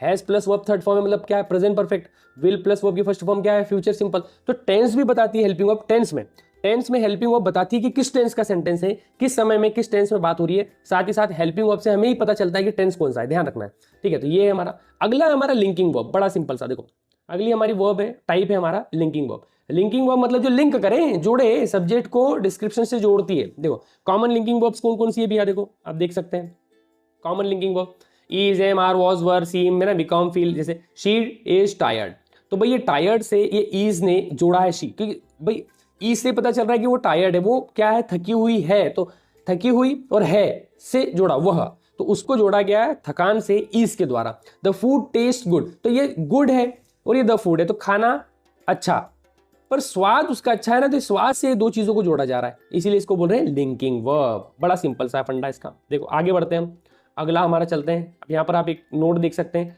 हर चीज हर एक वर्ब में मैंने नोट डाल दिया वर्ब के टाइप्स में। यहाँ वर्ब को कोई एक्शन नहीं कर रही है, यहाँ पर वर्ब कोई एक्शन नहीं कर रही है, सिर्फ जोड़ रही है। मतलब यहाँ वर्ब कोई एक्शन नहीं कर रही, काम नहीं कर रही, पर जोड़ रही है उसको। आप देख सकते हैं कि द फूड टेस्ट गुड। और टेस्ट करने के लिए, जैसे टेस्ट आप कर रहे हैं, तो वो टेस्ट का जो बोल सकते हैं स्वाद आ रहा है वो कैसा है, गुड है। वो टेस्ट कैसा कर रहा है, गुड कर रहा है। और क्या गुड खाया आपने, फूड खाया, और फूड को बताने के लिए गुड किस वर्ब का यूज करा हमने, टेस्ट। तो वो लिंक किया, ये दो चीज को लिंक किया किसने, टेस्ट ने। तो ये था हमारा लिंकिंग वर्ब। अगली पे चलो, देखो अगली में ट्रांजिटिव वर्ब। तो ट्रांजिटिव वर्ब जो होती है वो जिसके बाद ऑब्जेक्ट जरूरी होता है, ये होती है ट्रांजिटिव। बहुत सारे लोग घबराते हैं कि ट्रांजिटिव वर्ब होती है क्या। ट्रांजिटिव वर्ब का मतलब कि जिसके बाद ऑब्जेक्ट जरूरी है। ऐसी वर्ब्स जो ऑब्जेक्ट को लेती है, बिना ऑब्जेक्ट के वो वर्ब कंप्लीट नहीं होगा, सेंटेंस कंप्लीट नहीं होगा। कैसे सर, देखो example, she reads a book. अब देखो मैं यदि ऐसा बोल देता कि सी रीड्स, तो कंप्लीट नहीं होता। ये अब बुक लगाया ना, ये अब बुक जो ऑब्जेक्ट है, इसके बगैर सेंटेंस कंप्लीट नहीं है। ही बॉट अ फोन, ये अ फोन के बगैर ये सेंटेंस कंप्लीट नहीं है। सर ऐसा क्यों, आ जाओ समझ लो, कोई दिक्कत नहीं। ये आपके सामने एक शी रीड्स, अब ऐसा ये इनकम्प्लीट सेंटेंस क्यों। मैंने कहा कि आई बॉट, मैंने खरीदा, तो क्या वो लगाना ही पड़ेगा ना, कुछ तो खरीदा होगा, सेंटेंस कंप्लीट नहीं है। मैंने कहा शी रीड्स, तो वह पढ़ती है, तो क्या कुछ तो पढ़ती होगी, तो जो पढ़ती है वो लगाना पड़ेगा। इसको सभी को हम बोलते हैं ऐसी वर्ब्स जो हमेशा एक ऑब्जेक्ट को लेकर ही आती है। बिना ऑब्जेक्ट का वो वर्ब मतलब सेंटेंस में काम नहीं कर पाएगी, वो अधूरा सेंटेंस होगा। उसी को हम बोल रहे हैं क्या, ट्रांजिटिव वर्ब्स। अरे आया भैया, हाँ आ गया सर, चलो आगे चलते हैं। आ गया तो आगे चलो। इन ट्रांजिटिव वर्ब, उसका उल्टा। ट्रांजिटिव वर्ब मतलब जो ऑब्जेक्ट लेगी वर्ब, मतलब बिना ऑब्जेक्ट के वो सेंटेंस इनकम्प्लीट है। लेकिन इन ट्रांजिटिव वर्ब मतलब कि ऑब्जेक्ट नहीं होगा तो भी वो सेंटेंस कंप्लीट है। एग्जांपल से समझ लो, द बेबी क्राइड, बात खत्म। जो क्राइड वर्ब पे खत्म हो रहा है, तो बच्चा रोया, अब उसके बाद कोई ऑब्जेक्ट लगाने की जरूरत नहीं है, कंप्लीट सेंटेंस है। ही स्लेप्ट अर्लियर, वो जल्दी सो गई, तो इसमें भी हमको कोई ऑब्जेक्ट लगाने की जरूरत नहीं है। तो इंट्रांजिटिव मतलब ऐसी वर्ब्स, ऐसी क्रियाएं जो ऑब्जेक्ट के बगैर भी सेंटेंस को बना देगी। और ट्रांजिटिव वर्ब ऐसी वर्ब्स जिसके बाद ऑब्जेक्ट आना जरूरी है, तभी वो सेंटेंस कंप्लीट कहलाएगा, अदरवाइज वो क्या होगा, इनकम्प्लीट। आई होप आपको समझ में आ गया होगा। सेंटेंस कंप्लीट विदाउट ऑब्जेक्ट, देखो लिखा है इंट्रांजिटिव में, ठीक है। तो ये है इंट्रांजिटिव। आगे देखो, फाइनाइट और नॉन फाइनाइट, ये भी बड़े इंटरेस्टिंग टॉपिक है। फाइनाइट वर्ब्स जो सब्जेक्ट प्लस टेंस के साथ बदलती है। सर समझ में नहीं आता, ये भी समझ में आएगा। देखो सब्जेक्ट प्लस टेंस के साथ बदलती है, मतलब कैसे, देखो जैसे यह लिखा she goes to school, they went home. अब समझ आए, यहां पर शी लिखा है तो यहां पर ये प्रेजेंट सिंपल या प्रेजेंट इंडेफिनिट टेंस है, उसके अकॉर्डिंग, टेंस के अकॉर्डिंग, ये सब्जेक्ट के अकॉर्डिंग जो वर्ब्स है वो बदलती है। वही हमारी कहलाती है क्या, फाइनाइट, है ना, फाइनाइट वर्ब्स। नॉन फाइनाइट इसके बाद पढ़ेंगे। तो फाइनाइट वर्ब्स का मतलब कि जो सब्जेक्ट के अकॉर्डिंग, ये टेंस के अकॉर्डिंग बदले। देखो शी लगा तो ही गोज आया, मतलब शी लगाने से हमको उसको गोज बनाना पड़ा। यदि आई होता, सुनना है, आई होता तो जैसे आई अब सब्जेक्ट बदला, तब आई के बाद में गोज नहीं लगा सकता, अब रूल क्या बोलेगा, गो लगेगा। तो ये जो वर्ब्स होती है ना, जैसे गो हो गई है ना, जैसे वेंट हो गया, गो फिर इवेंट हो गया, गो की सेकंड फॉर्म। तो ये जो गो है, ये बोल सकते हैं सब्जेक्ट टू टेंस के अकॉर्डिंग क्या होती है, उसके साथ साथ बदलेगी। जैसा सब्जेक्ट आएगा, जैसा टेंस होगा, वैसी बदल जाएगी। जैसे देखो प्रेजेंट कंटिन्यूअस में आईएनजी फॉर्म वाली वर्ब लगती है, वर्ब की फोर्थ फॉर्म। पास्ट सिंपल में सेकंड फॉर्म लगेगी वर्ब की। अब उसी के साथ साथ आप देखें तो सब्जेक्ट के अकॉर्डिंग भी लगती है। जैसे इज एम आर है तो आई आएगा तो मेरे को एम लगाना है, he she it name third person singular आएगा तो मेरे को इज लगाना है, यू वी दे ये आएगा तो मेरे को आर लगाना है, इस तरीके से। जैसे ही शीट नेम आएगा तो मेरे को डज लगाना है, बाकी कोई सब्जेक्ट आता है ना यू वी दे तो हम लगाते हैं डू। तो सब्जेक्ट के अकॉर्डिंग भी बदलती है वर्ब्स, साथ ही साथ टेंस ये भी बदलता है तो टेंस के अकॉर्डिंग भी हमारी वर्ब्स बदलती है। अब टेंस के अकॉर्डिंग कैसे बदलती है? प्रेजेंट परफेक्ट में हम वर्ब की थर्ड फॉर्म लगाते हैं, प्रेजेंट सिंपल में हम वर्ब की फर्स्ट फॉर्म लगाते हैं या उसमें एस और एस जोड़ते हैं, पास्ट सिंपल में हम सेकंड फॉर्म लगाते हैं, फ्यूचर सिंपल में फर्स्ट फॉर्म लगाते हैं। तो टेंस के अकॉर्डिंग भी बदलेगी और सब्जेक्ट के अकॉर्डिंग भी बदलती है, ये ध्यान रखना है। इसी को हम बोलते हैं फाइनाइट वर्ब्स, है ना। आगे सर समझ में आगे आगे आगे, नहीं भी आया तो कोई दिक्कत नहीं है, एक बार फिर से देख लेना भी इस वीडियो को, आ जाएगा। नॉन फाइनाइट वर्ब्स क्या होती है? सब्जेक्ट से चेंज नहीं होती है, सिंपल। जैसे टू गो हो गया, है ना, इसको बोल सकते हैं इन्फिनेटिव वर्ब भी बोलते हैं टू गो को। गोइंग हो गया, गॉन हो गया, पहले इसमें जेरेंड भी आता है, ठीक है। तो जेरेंड भी हम जेरेंड का वीडियो पड़ा हुआ है, आप देख सकते हैं चैनल पे, मैंने जाकर, बहुत आसान होता है जेरेंड, है ना। तो यहाँ पर देखो ये 2-3 चीजें हैं जो जिसको बोल रहे हैं नॉन फाइनाइट, सब्जेक्ट के अकॉर्डिंग बदलेगी नहीं। सब्जेक्ट कोई भी हो वो तो वही रहेगी जो वो फॉलो करती है रूल को, मतलब उसको हम बदल नहीं सकते। देखो जैसे यहाँ लिखा टू गो, जैसे example I like to read, और आपको पता तो टू प्लस वर्ब की फर्स्ट फॉर्म ही होती है हमेशा। यदि टू के बाद कोई वर्ब है तो वो हमेशा वर्ब की फर्स्ट फॉर्म को ही लेकर आएगी, कोई दूसरी फॉर्म होती ही नहीं टू के बाद। तो यहाँ पर सब्जेक्ट कोई भी हो, आई आ जाए, ही शी इट लाइक, मतलब कुछ भी हो, यहाँ पर ये जो टू के बाद जो वर्ब आएगी नहीं कभी नहीं बदलेगी, इसी को बोल रहे हैं नॉन फाइनाइट। जैसे running is good for health, अब तो यहाँ रनिंग जो है जेरेंड है, अब यहाँ पर जो रनिंग है ये सब्जेक्ट बना हुआ है वर्ब पर, ये सब्जेक्ट बना हुआ है। तो ये जो रनिंग है ना, ये रनिंग सब्जेक्ट बना है, और ये कभी भी यदि सब्जेक्ट की जगह आएगी तो आईएनजी फॉर्म के साथ ही आएगी। आप वर्ब की फर्स्ट फॉर्म, सेकंड या थर्ड फॉर्म का यूज करके ऐसा सेंटेंस नहीं बना सकते, आपको आईएनजी फॉर्म लगाना पड़ेगी, उसी को जेरेंड बोल रहे हैं। तो ये थी हमारी नॉन फाइनाइट, जो सब्जेक्ट से चेंज नहीं होगी, सब्जेक्ट कोई सा भी हो वह वही फॉर्म लेगी जो उस फॉर्म में आती है। जैसे यहाँ पर टू के साथ वर्ब की फर्स्ट फॉर्म होगी, और जब भी स्टार्ट होगा कोई सेंटेंस सब्जेक्ट के लेकर आएगा तो वो आईएनजी फॉर्म के साथ ही वर्ब होगी। तो ये था हमारा फंडा, सिंपल सा। ओके, जैसे यहाँ पर अब ये भी चीज समझ लो, आपकी वर्ब की कितनी फॉर्म होती है? 4 फॉर्म्स होती है ऐसे तो आईएनजी, ऐसे तो 3 होती है यदि ग्रामेटिकली जाए, मतलब ग्रामर के रूल्स 3 होती है। एक तो बेस फॉर्म होती है, एक पास्ट फॉर्म होती है, पास्ट पार्टिसिपल होती है ना, एक प्रेजेंट पार्टिसिपल होती है जिसको आईएनजी फॉर्म में हम बोलते हैं, इसमें लिखा नहीं है प्रेजेंट पार्टिसिपल जो आईएनजी, और हमारी भाषा में बोले तो आपकी first form, second form, third form और आईएनजी फॉर्म, ऐसा याद रखो आप। तो first form, second form, third form और आईएनजी फॉर्म, ठीक। गो, वेंट, गॉन और एक गोइंग होती है, ठीक है। तो 4 फॉर्म्स होती है हमारी। इसके बाद आते हैं आगे, आगे बढ़ते हैं, आगे बढ़ते हैं, आगे बढ़ते हैं। देखो example, go, went second form, have gone, फिर यहाँ पे एक और लिख लो कि I am going to school, I am going to, थोड़ा यहाँ पर क्या माउस से लिखा नहीं रहा है सही से, तो I am going to school, ये समझ लो। तो आई एम गोइंग टू वाला जो है वो हमारा प्रेजेंट पार्टिसिपल फॉर्म हो गई, ठीक है। तो 4 प्रकार से होती है हमारी वर्ब की फॉर्म्स। देखो आगे चलते हैं। जैसे मैंने आपसे कहा था वीडियो के स्टार्ट में कि हम कुछ कॉमन स्टूडेंट्स जो लोग बहुत सारे कॉमन मिस्टेक्स करते हैं उसको समझ लेते हैं। देखो पहला ही गो टू स्कूल नहीं आएगा भैया, यहाँ पर हमेशा क्या लेगी है, ईएस लेगी, तो गोज आएगा। सही सेंटेंस क्या होगा, गोज।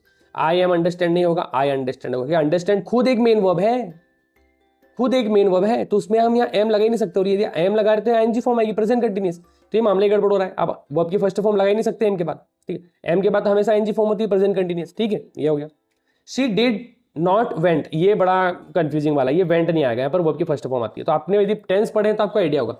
पास्ट इंडेफिनिट टेंस में हम सिर्फ अफर्मेटिव में सेकंड फॉर्म लगाते हैं, बाकी नेगेटिव इंटरोगेटिव में हमेशा वर्ब की फर्स्ट फॉर्म आ जाती है। फिर से देखो यहाँ पर जैसे नेगेटिव सेंटेंस है तो यहाँ पर वापस से वर्ब की फर्स्ट फॉर्म आएगी, ये वर्ब की फर्स्ट फॉर्म, ठीक है। तो ये इस तरीके से ध्यान रखना है, रूल ध्यान रख लो। एक रूल लिख दिया है सिंपल सा, देखो कि डिड प्लस वर्ब की फर्स्ट फॉर्म होती है ऑलवेज, ध्यान रखना है। डिड के बाद हमेशा कौन सी फॉर्म आएगी, वर्ब की फर्स्ट, सेकंड नहीं लगाना है। हम गलती से क्या करते हैं, सेकंड फॉर्म लगा देते हैं। चलो आगे। अब फाइनली इस वीडियो के एंड में हम समझ रहे हैं प्रैक्टिस करना है आप लोगों को।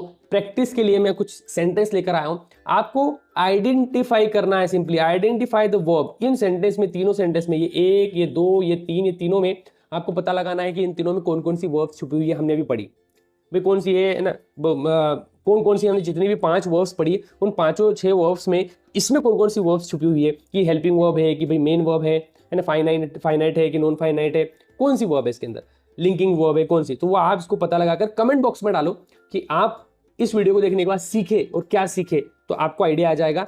यदि आप इसमें पहचान लेते तो इसका मतलब आप सीख गए।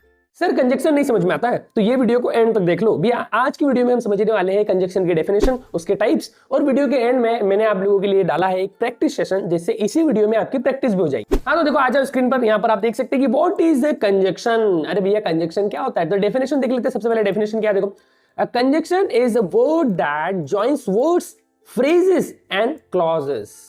मतलब क्या, कंजक्शन वो वर्ड होता है जो क्या करता है, दो या दो से अधिक वर्ड्स को जोड़ता है या तो फिर सेंटेंसेस को जोड़ता है। आपको सीधा ध्यान रखना है कि कंजक्शन मतलब संयोजक। संयोजक क्या मतलब, जो क्या करे, जोड़े, संयोजन करे। जोड़ने का काम जो वर्ड्स करेंगे, जो शब्द या जो सेंटेंसेस जो जोड़ने का काम करे सेंटेंसेस को और वर्ड्स को, वही हमारे कंजक्शन है। तो सिंपल सी डेफिनेशन हो गई कि क्या भैया, दो शब्दों को जोड़ने का काम करे या दो वाक्यों को जोड़ने का काम करे, वो हमारा है कंजक्शन। डेफिनेशन क्लियर है? चलो, है ना, वन लाइन में यहाँ पर आप देख सकते हैं, क्लियर भी लिख दिया है ना, बहुत बढ़िया। यहाँ पर मैंने आप लोगों के लिए पीडीएफ बनाया है। देखो, जो जोड़े वही है कंजक्शन। क्या करे, जो जोड़े वही है कंजक्शन, सिंपल फंडा।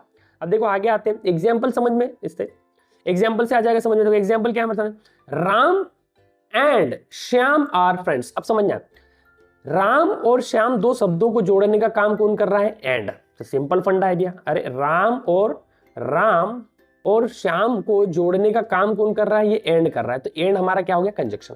तो इसी तरीके से समझना, ही इज पुअर बट ऑनेस्ट, वह भाई गरीब है लेकिन क्या है, ईमानदार है। तो यहाँ पर ये जो बट है ना, ये जोड़ने का काम कर रहा है। इस वाले टुकड़े को और इस वाले टुकड़े को जोड़ने का काम कौन कर रहा है, but.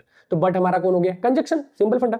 I stayed at home because, ये बिकॉज मतलब यहाँ पर क्योंकि, मैं घर रुका क्योंकि क्या हो रही थी, बारिश हो रही थी। It was raining. I stayed at home because it was raining.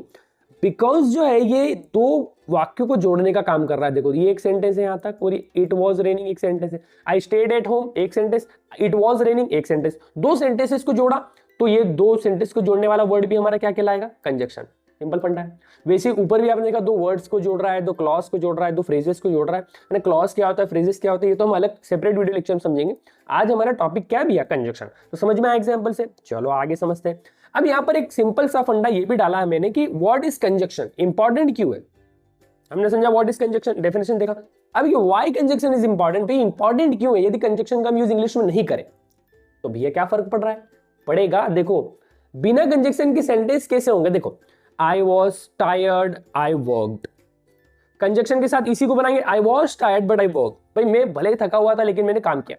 अब यहाँ पर ये बट लगाने से दो सेंटेंसेस अलग अलग जो बोल रहे थे उनको हमने कंबाइन करके एक मीनिंग निकाला, मतलब कि उसको और बोल सकते हैं एनहांस किया, अच्छा किया, सुनने में भी अच्छा, बोलने में भी अच्छा, कम शब्दों में ज्यादा बात हम कर सकते हैं कंजक्शन की हेल्प से। तो ये हो गया, देखो है ना। सेंटेंस क्या होता है भैया, स्मूथ लगता है। देखो लिखा सेंटेंस स्मूथ लगता है और मीनिंगफुल हो जाता है। तो सिंपल फंडा है, सेंटेंस क्या लगेगा, स्मूथ लगता है और मीनिंगफुल, उसका एक अच्छा मीनिंग निकल कर आता है।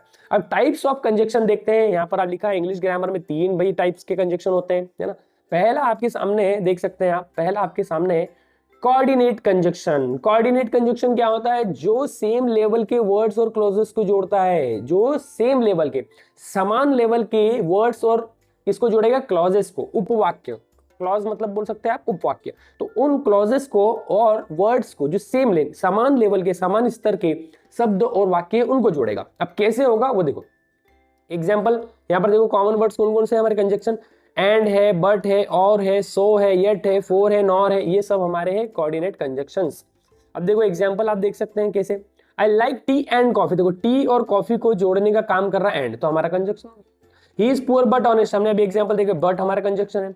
हरी अप और यू विल बी लेट, तो ये और जो जोड़ रहा है दो हमारे अलग अलग फ्रेजेस क्लॉजेस को। It was late so I slept, so हमारे दो यहाँ पर ये दो सेंटेंसेस को जोड़ने का काम कर रहा है सो, तो सो हमारा क्या है कंजक्शन।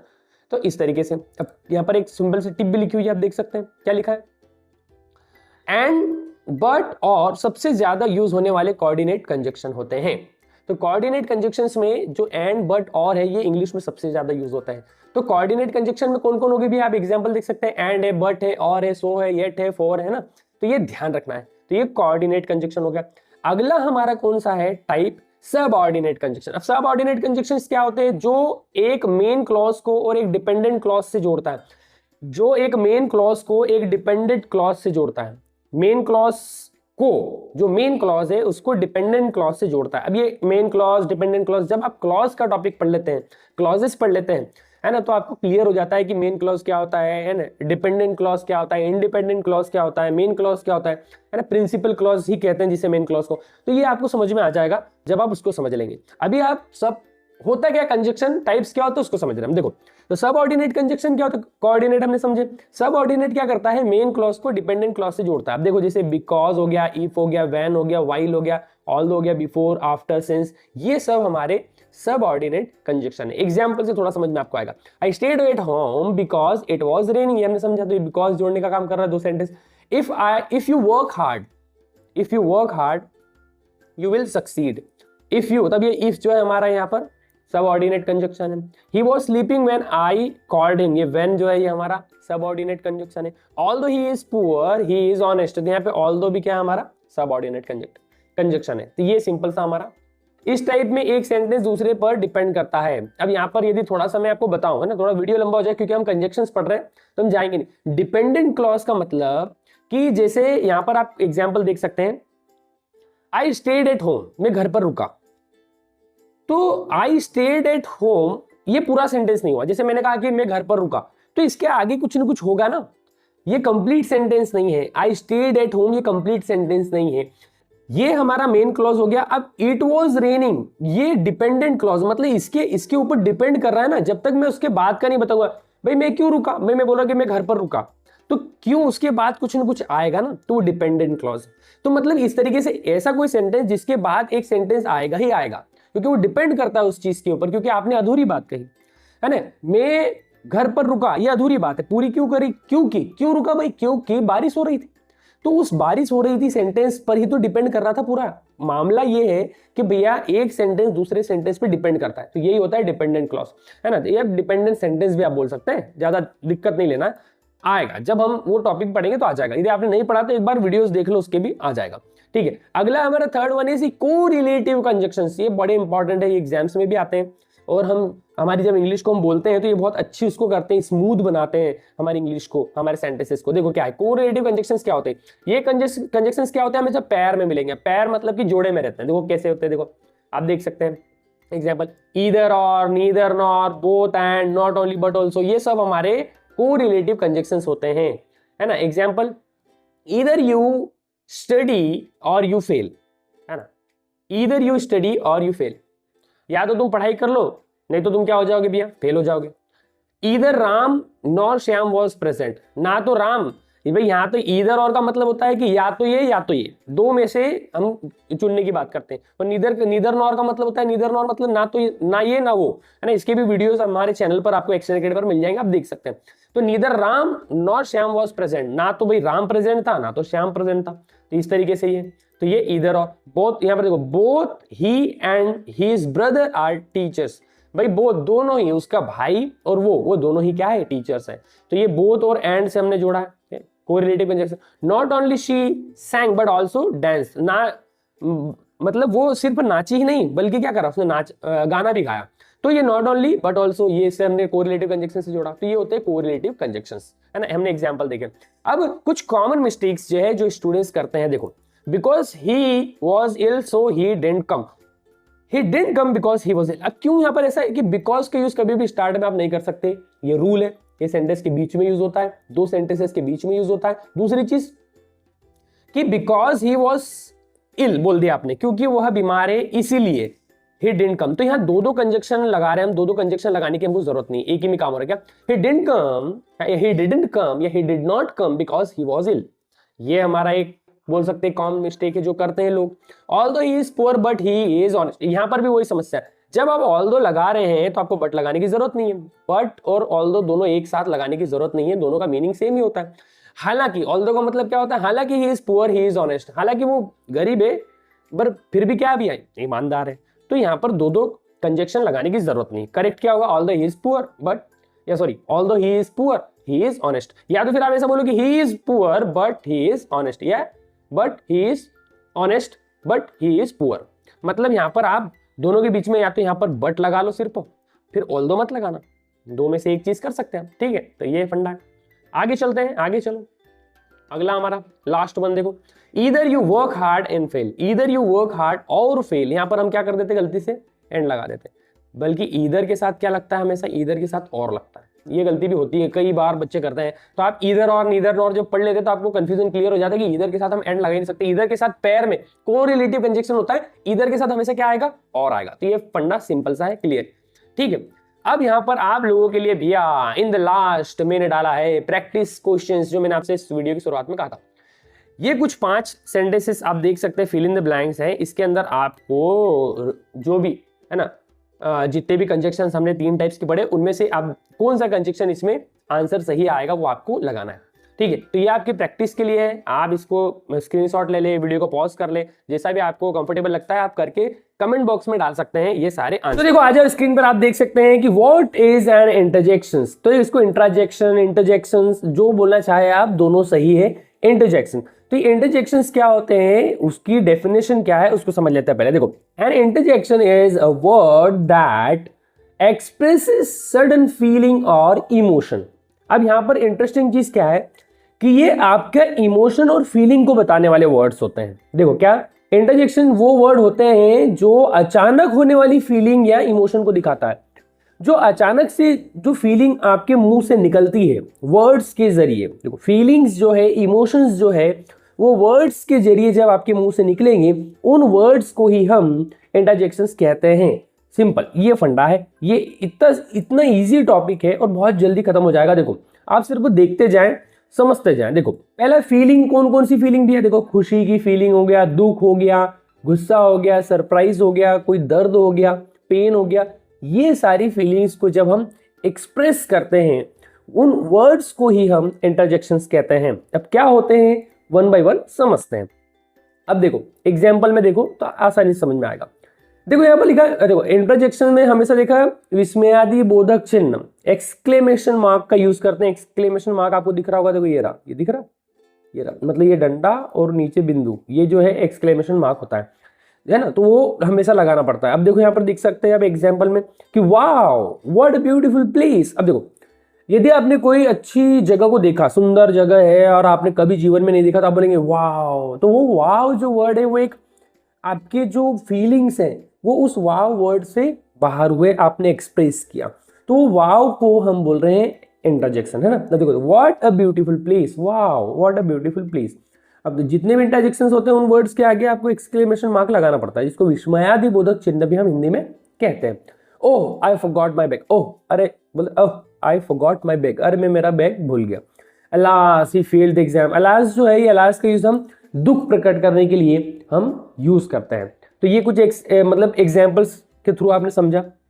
आगे हम वन बाय वन टाइप्स के जरिए हम समझ लेंगे कि दुख है ना, खुशी, सबके अलग अलग किस तरीके से वर्ड्स होते हैं, उनका एग्जाम्पल के थ्रू आप कैसे हम सीख सकते हैं, समझ सकते हैं। तो देखो एक लाइन में आपको यदि याद रखना है कि वन लाइन याद रखने के लिए सिंपली कि फीलिंग बताए वो होते हैं इंटरजेक्शन। इंटरजेक्शंस कौन होते हैं, जो फीलिंग्स बताए, सिंपल ये याद रखना है। अब देखो ये पार्ट्स ऑफ स्पीच का लास्ट वीडियो है जिसमें हम इंटरजेक्शंस को समझ रहे हैं, ये पार्ट्स ऑफ स्पीच में आता है। अब यहाँ पर इंटरेस्टिंग चीज की व्हाई इंटरजेक्शन इज इंपॉर्टेंट, ये बहुत अच्छी चीज है। क्यों इंपॉर्टेंट है, देखो बिना इंटरजेक्शन के आप देखो, ये जो है बिना इंटरजेक्शन के आप देखो आई वॉन द मैच, ये बनाया हमने आई वॉन द मैच, लेकिन इंटरजेक्शन जब लगा देते हैं तो क्या, hurray I von the match. तो हुर्रे क्या बता रहा है, खुशी को एक्सप्लेन कर रहा है, खुशी को एक्सप्रेस कर रहा है। Hurray I von the match, में मैच जीत गया। तो दूसरा वाला जो सेंटेंस इसमें इंटरजेक्शन हमने लगाया वो थोड़ा सा बोल सकते हैं और ज्यादा क्वालिटी वाला सेंटेंस बन गया, उसमें एक इमोशन डल गया।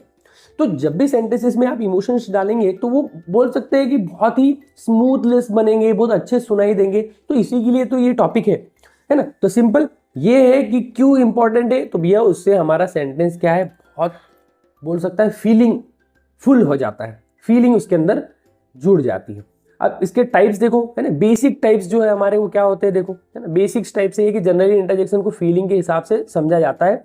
देखो पहला है इंटरजेक्शन ऑफ जॉय, खुशी के लिए। तो खुशी के लिए क्या, देखो हुर्रे वाव हरी, है ना, हुर्रे हुर्रा, है ना, हुर्रे वाव, ये सब क्या है हमारे खुशी को बताने वाले इंटरजेक्शंस हैं। ठीक है, अब देखो आगे बढ़ते हैं तो और क्लियर हो जाएगा एग्जाम्पल के थ्रू। ये देखो example, hurray we won the match, wow this view is amazing. ये जो व्यू है ना, ये बहुत क्या है, अमेजिंग है दिखने में। तो हम बोल रहे हैं wow this view is amazing, hurray we won the match. तो ये हमारा खुशी को बताता है, वो हो गया।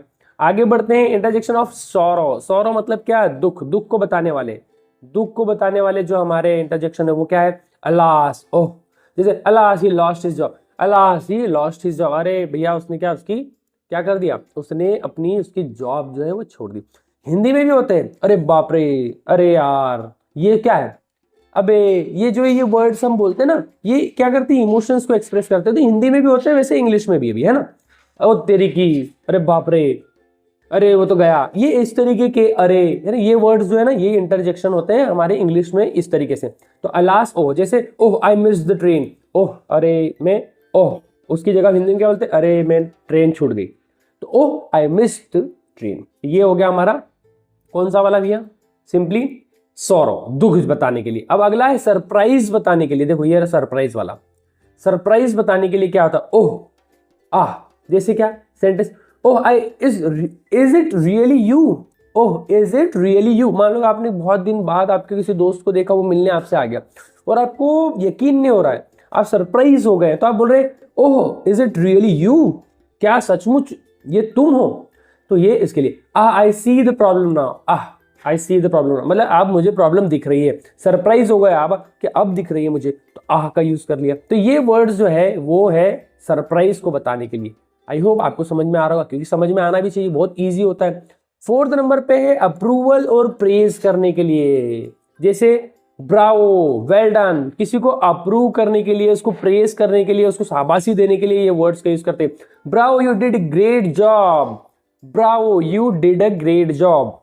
हम सामने वाले को प्रेज कर रहे हैं, उसको कॉन्फिडेंस और उसका बढ़ा रहे हैं, उसको बोल सकते हैं आत्मविश्वास से भर रहे हैं इस वर्ड से, कह रहे भैया चलो बहुत बढ़िया तुमने काम किया, है ना, ब्रावो। वेल डन, बहुत अच्छा, वेल डन मतलब हमको पता ही है हिंदी में क्या होता है, well done, you pass the test, भाई तुमने जो टेस्ट है वो पास कर लिया, उसके लिए क्या, वेल डन, बहुत अच्छा। तो ये हो गया हमारे अप्रूवल या प्रेज करने के लिए जो कुछ हमारे इंटरजेक्शन है। अगला फिफ्थ नंबर पे सिंपली पेन को बताने के लिए, पेन को, जैसे आउच, जैसे सेंटेंस क्या है, देखो यहाँ नीचे लिखा है आउच दैट हर्ट्स, अरे ये तो दर्द हुआ इससे मुझे, तो दैट हर्ट्स मतलब कि कुछ दर्द होने की बात हो, पेन होने की बात हो, तो आउच हम बोलते हैं, आउच कोई लग गई, मान लो कुछ दर्द हुआ, पेन हुआ शरीर को, तो हम बोलते हैं ouch. My friend is injured, ah का यूज भी हम कर रहे हैं जब आपको कोई पेनफुल बात बताना हो, पेनफुल चीज बोल रहे हो, उसमें वो फीलिंग डाल रहे हैं, तो आप आह का यूज कर सकते हैं, my hand is injured, my hand is injured, मतलब मेरा जो हाथ है वो क्या हो गया, जख्मी हो गया है, लग गया है कुछ न कुछ।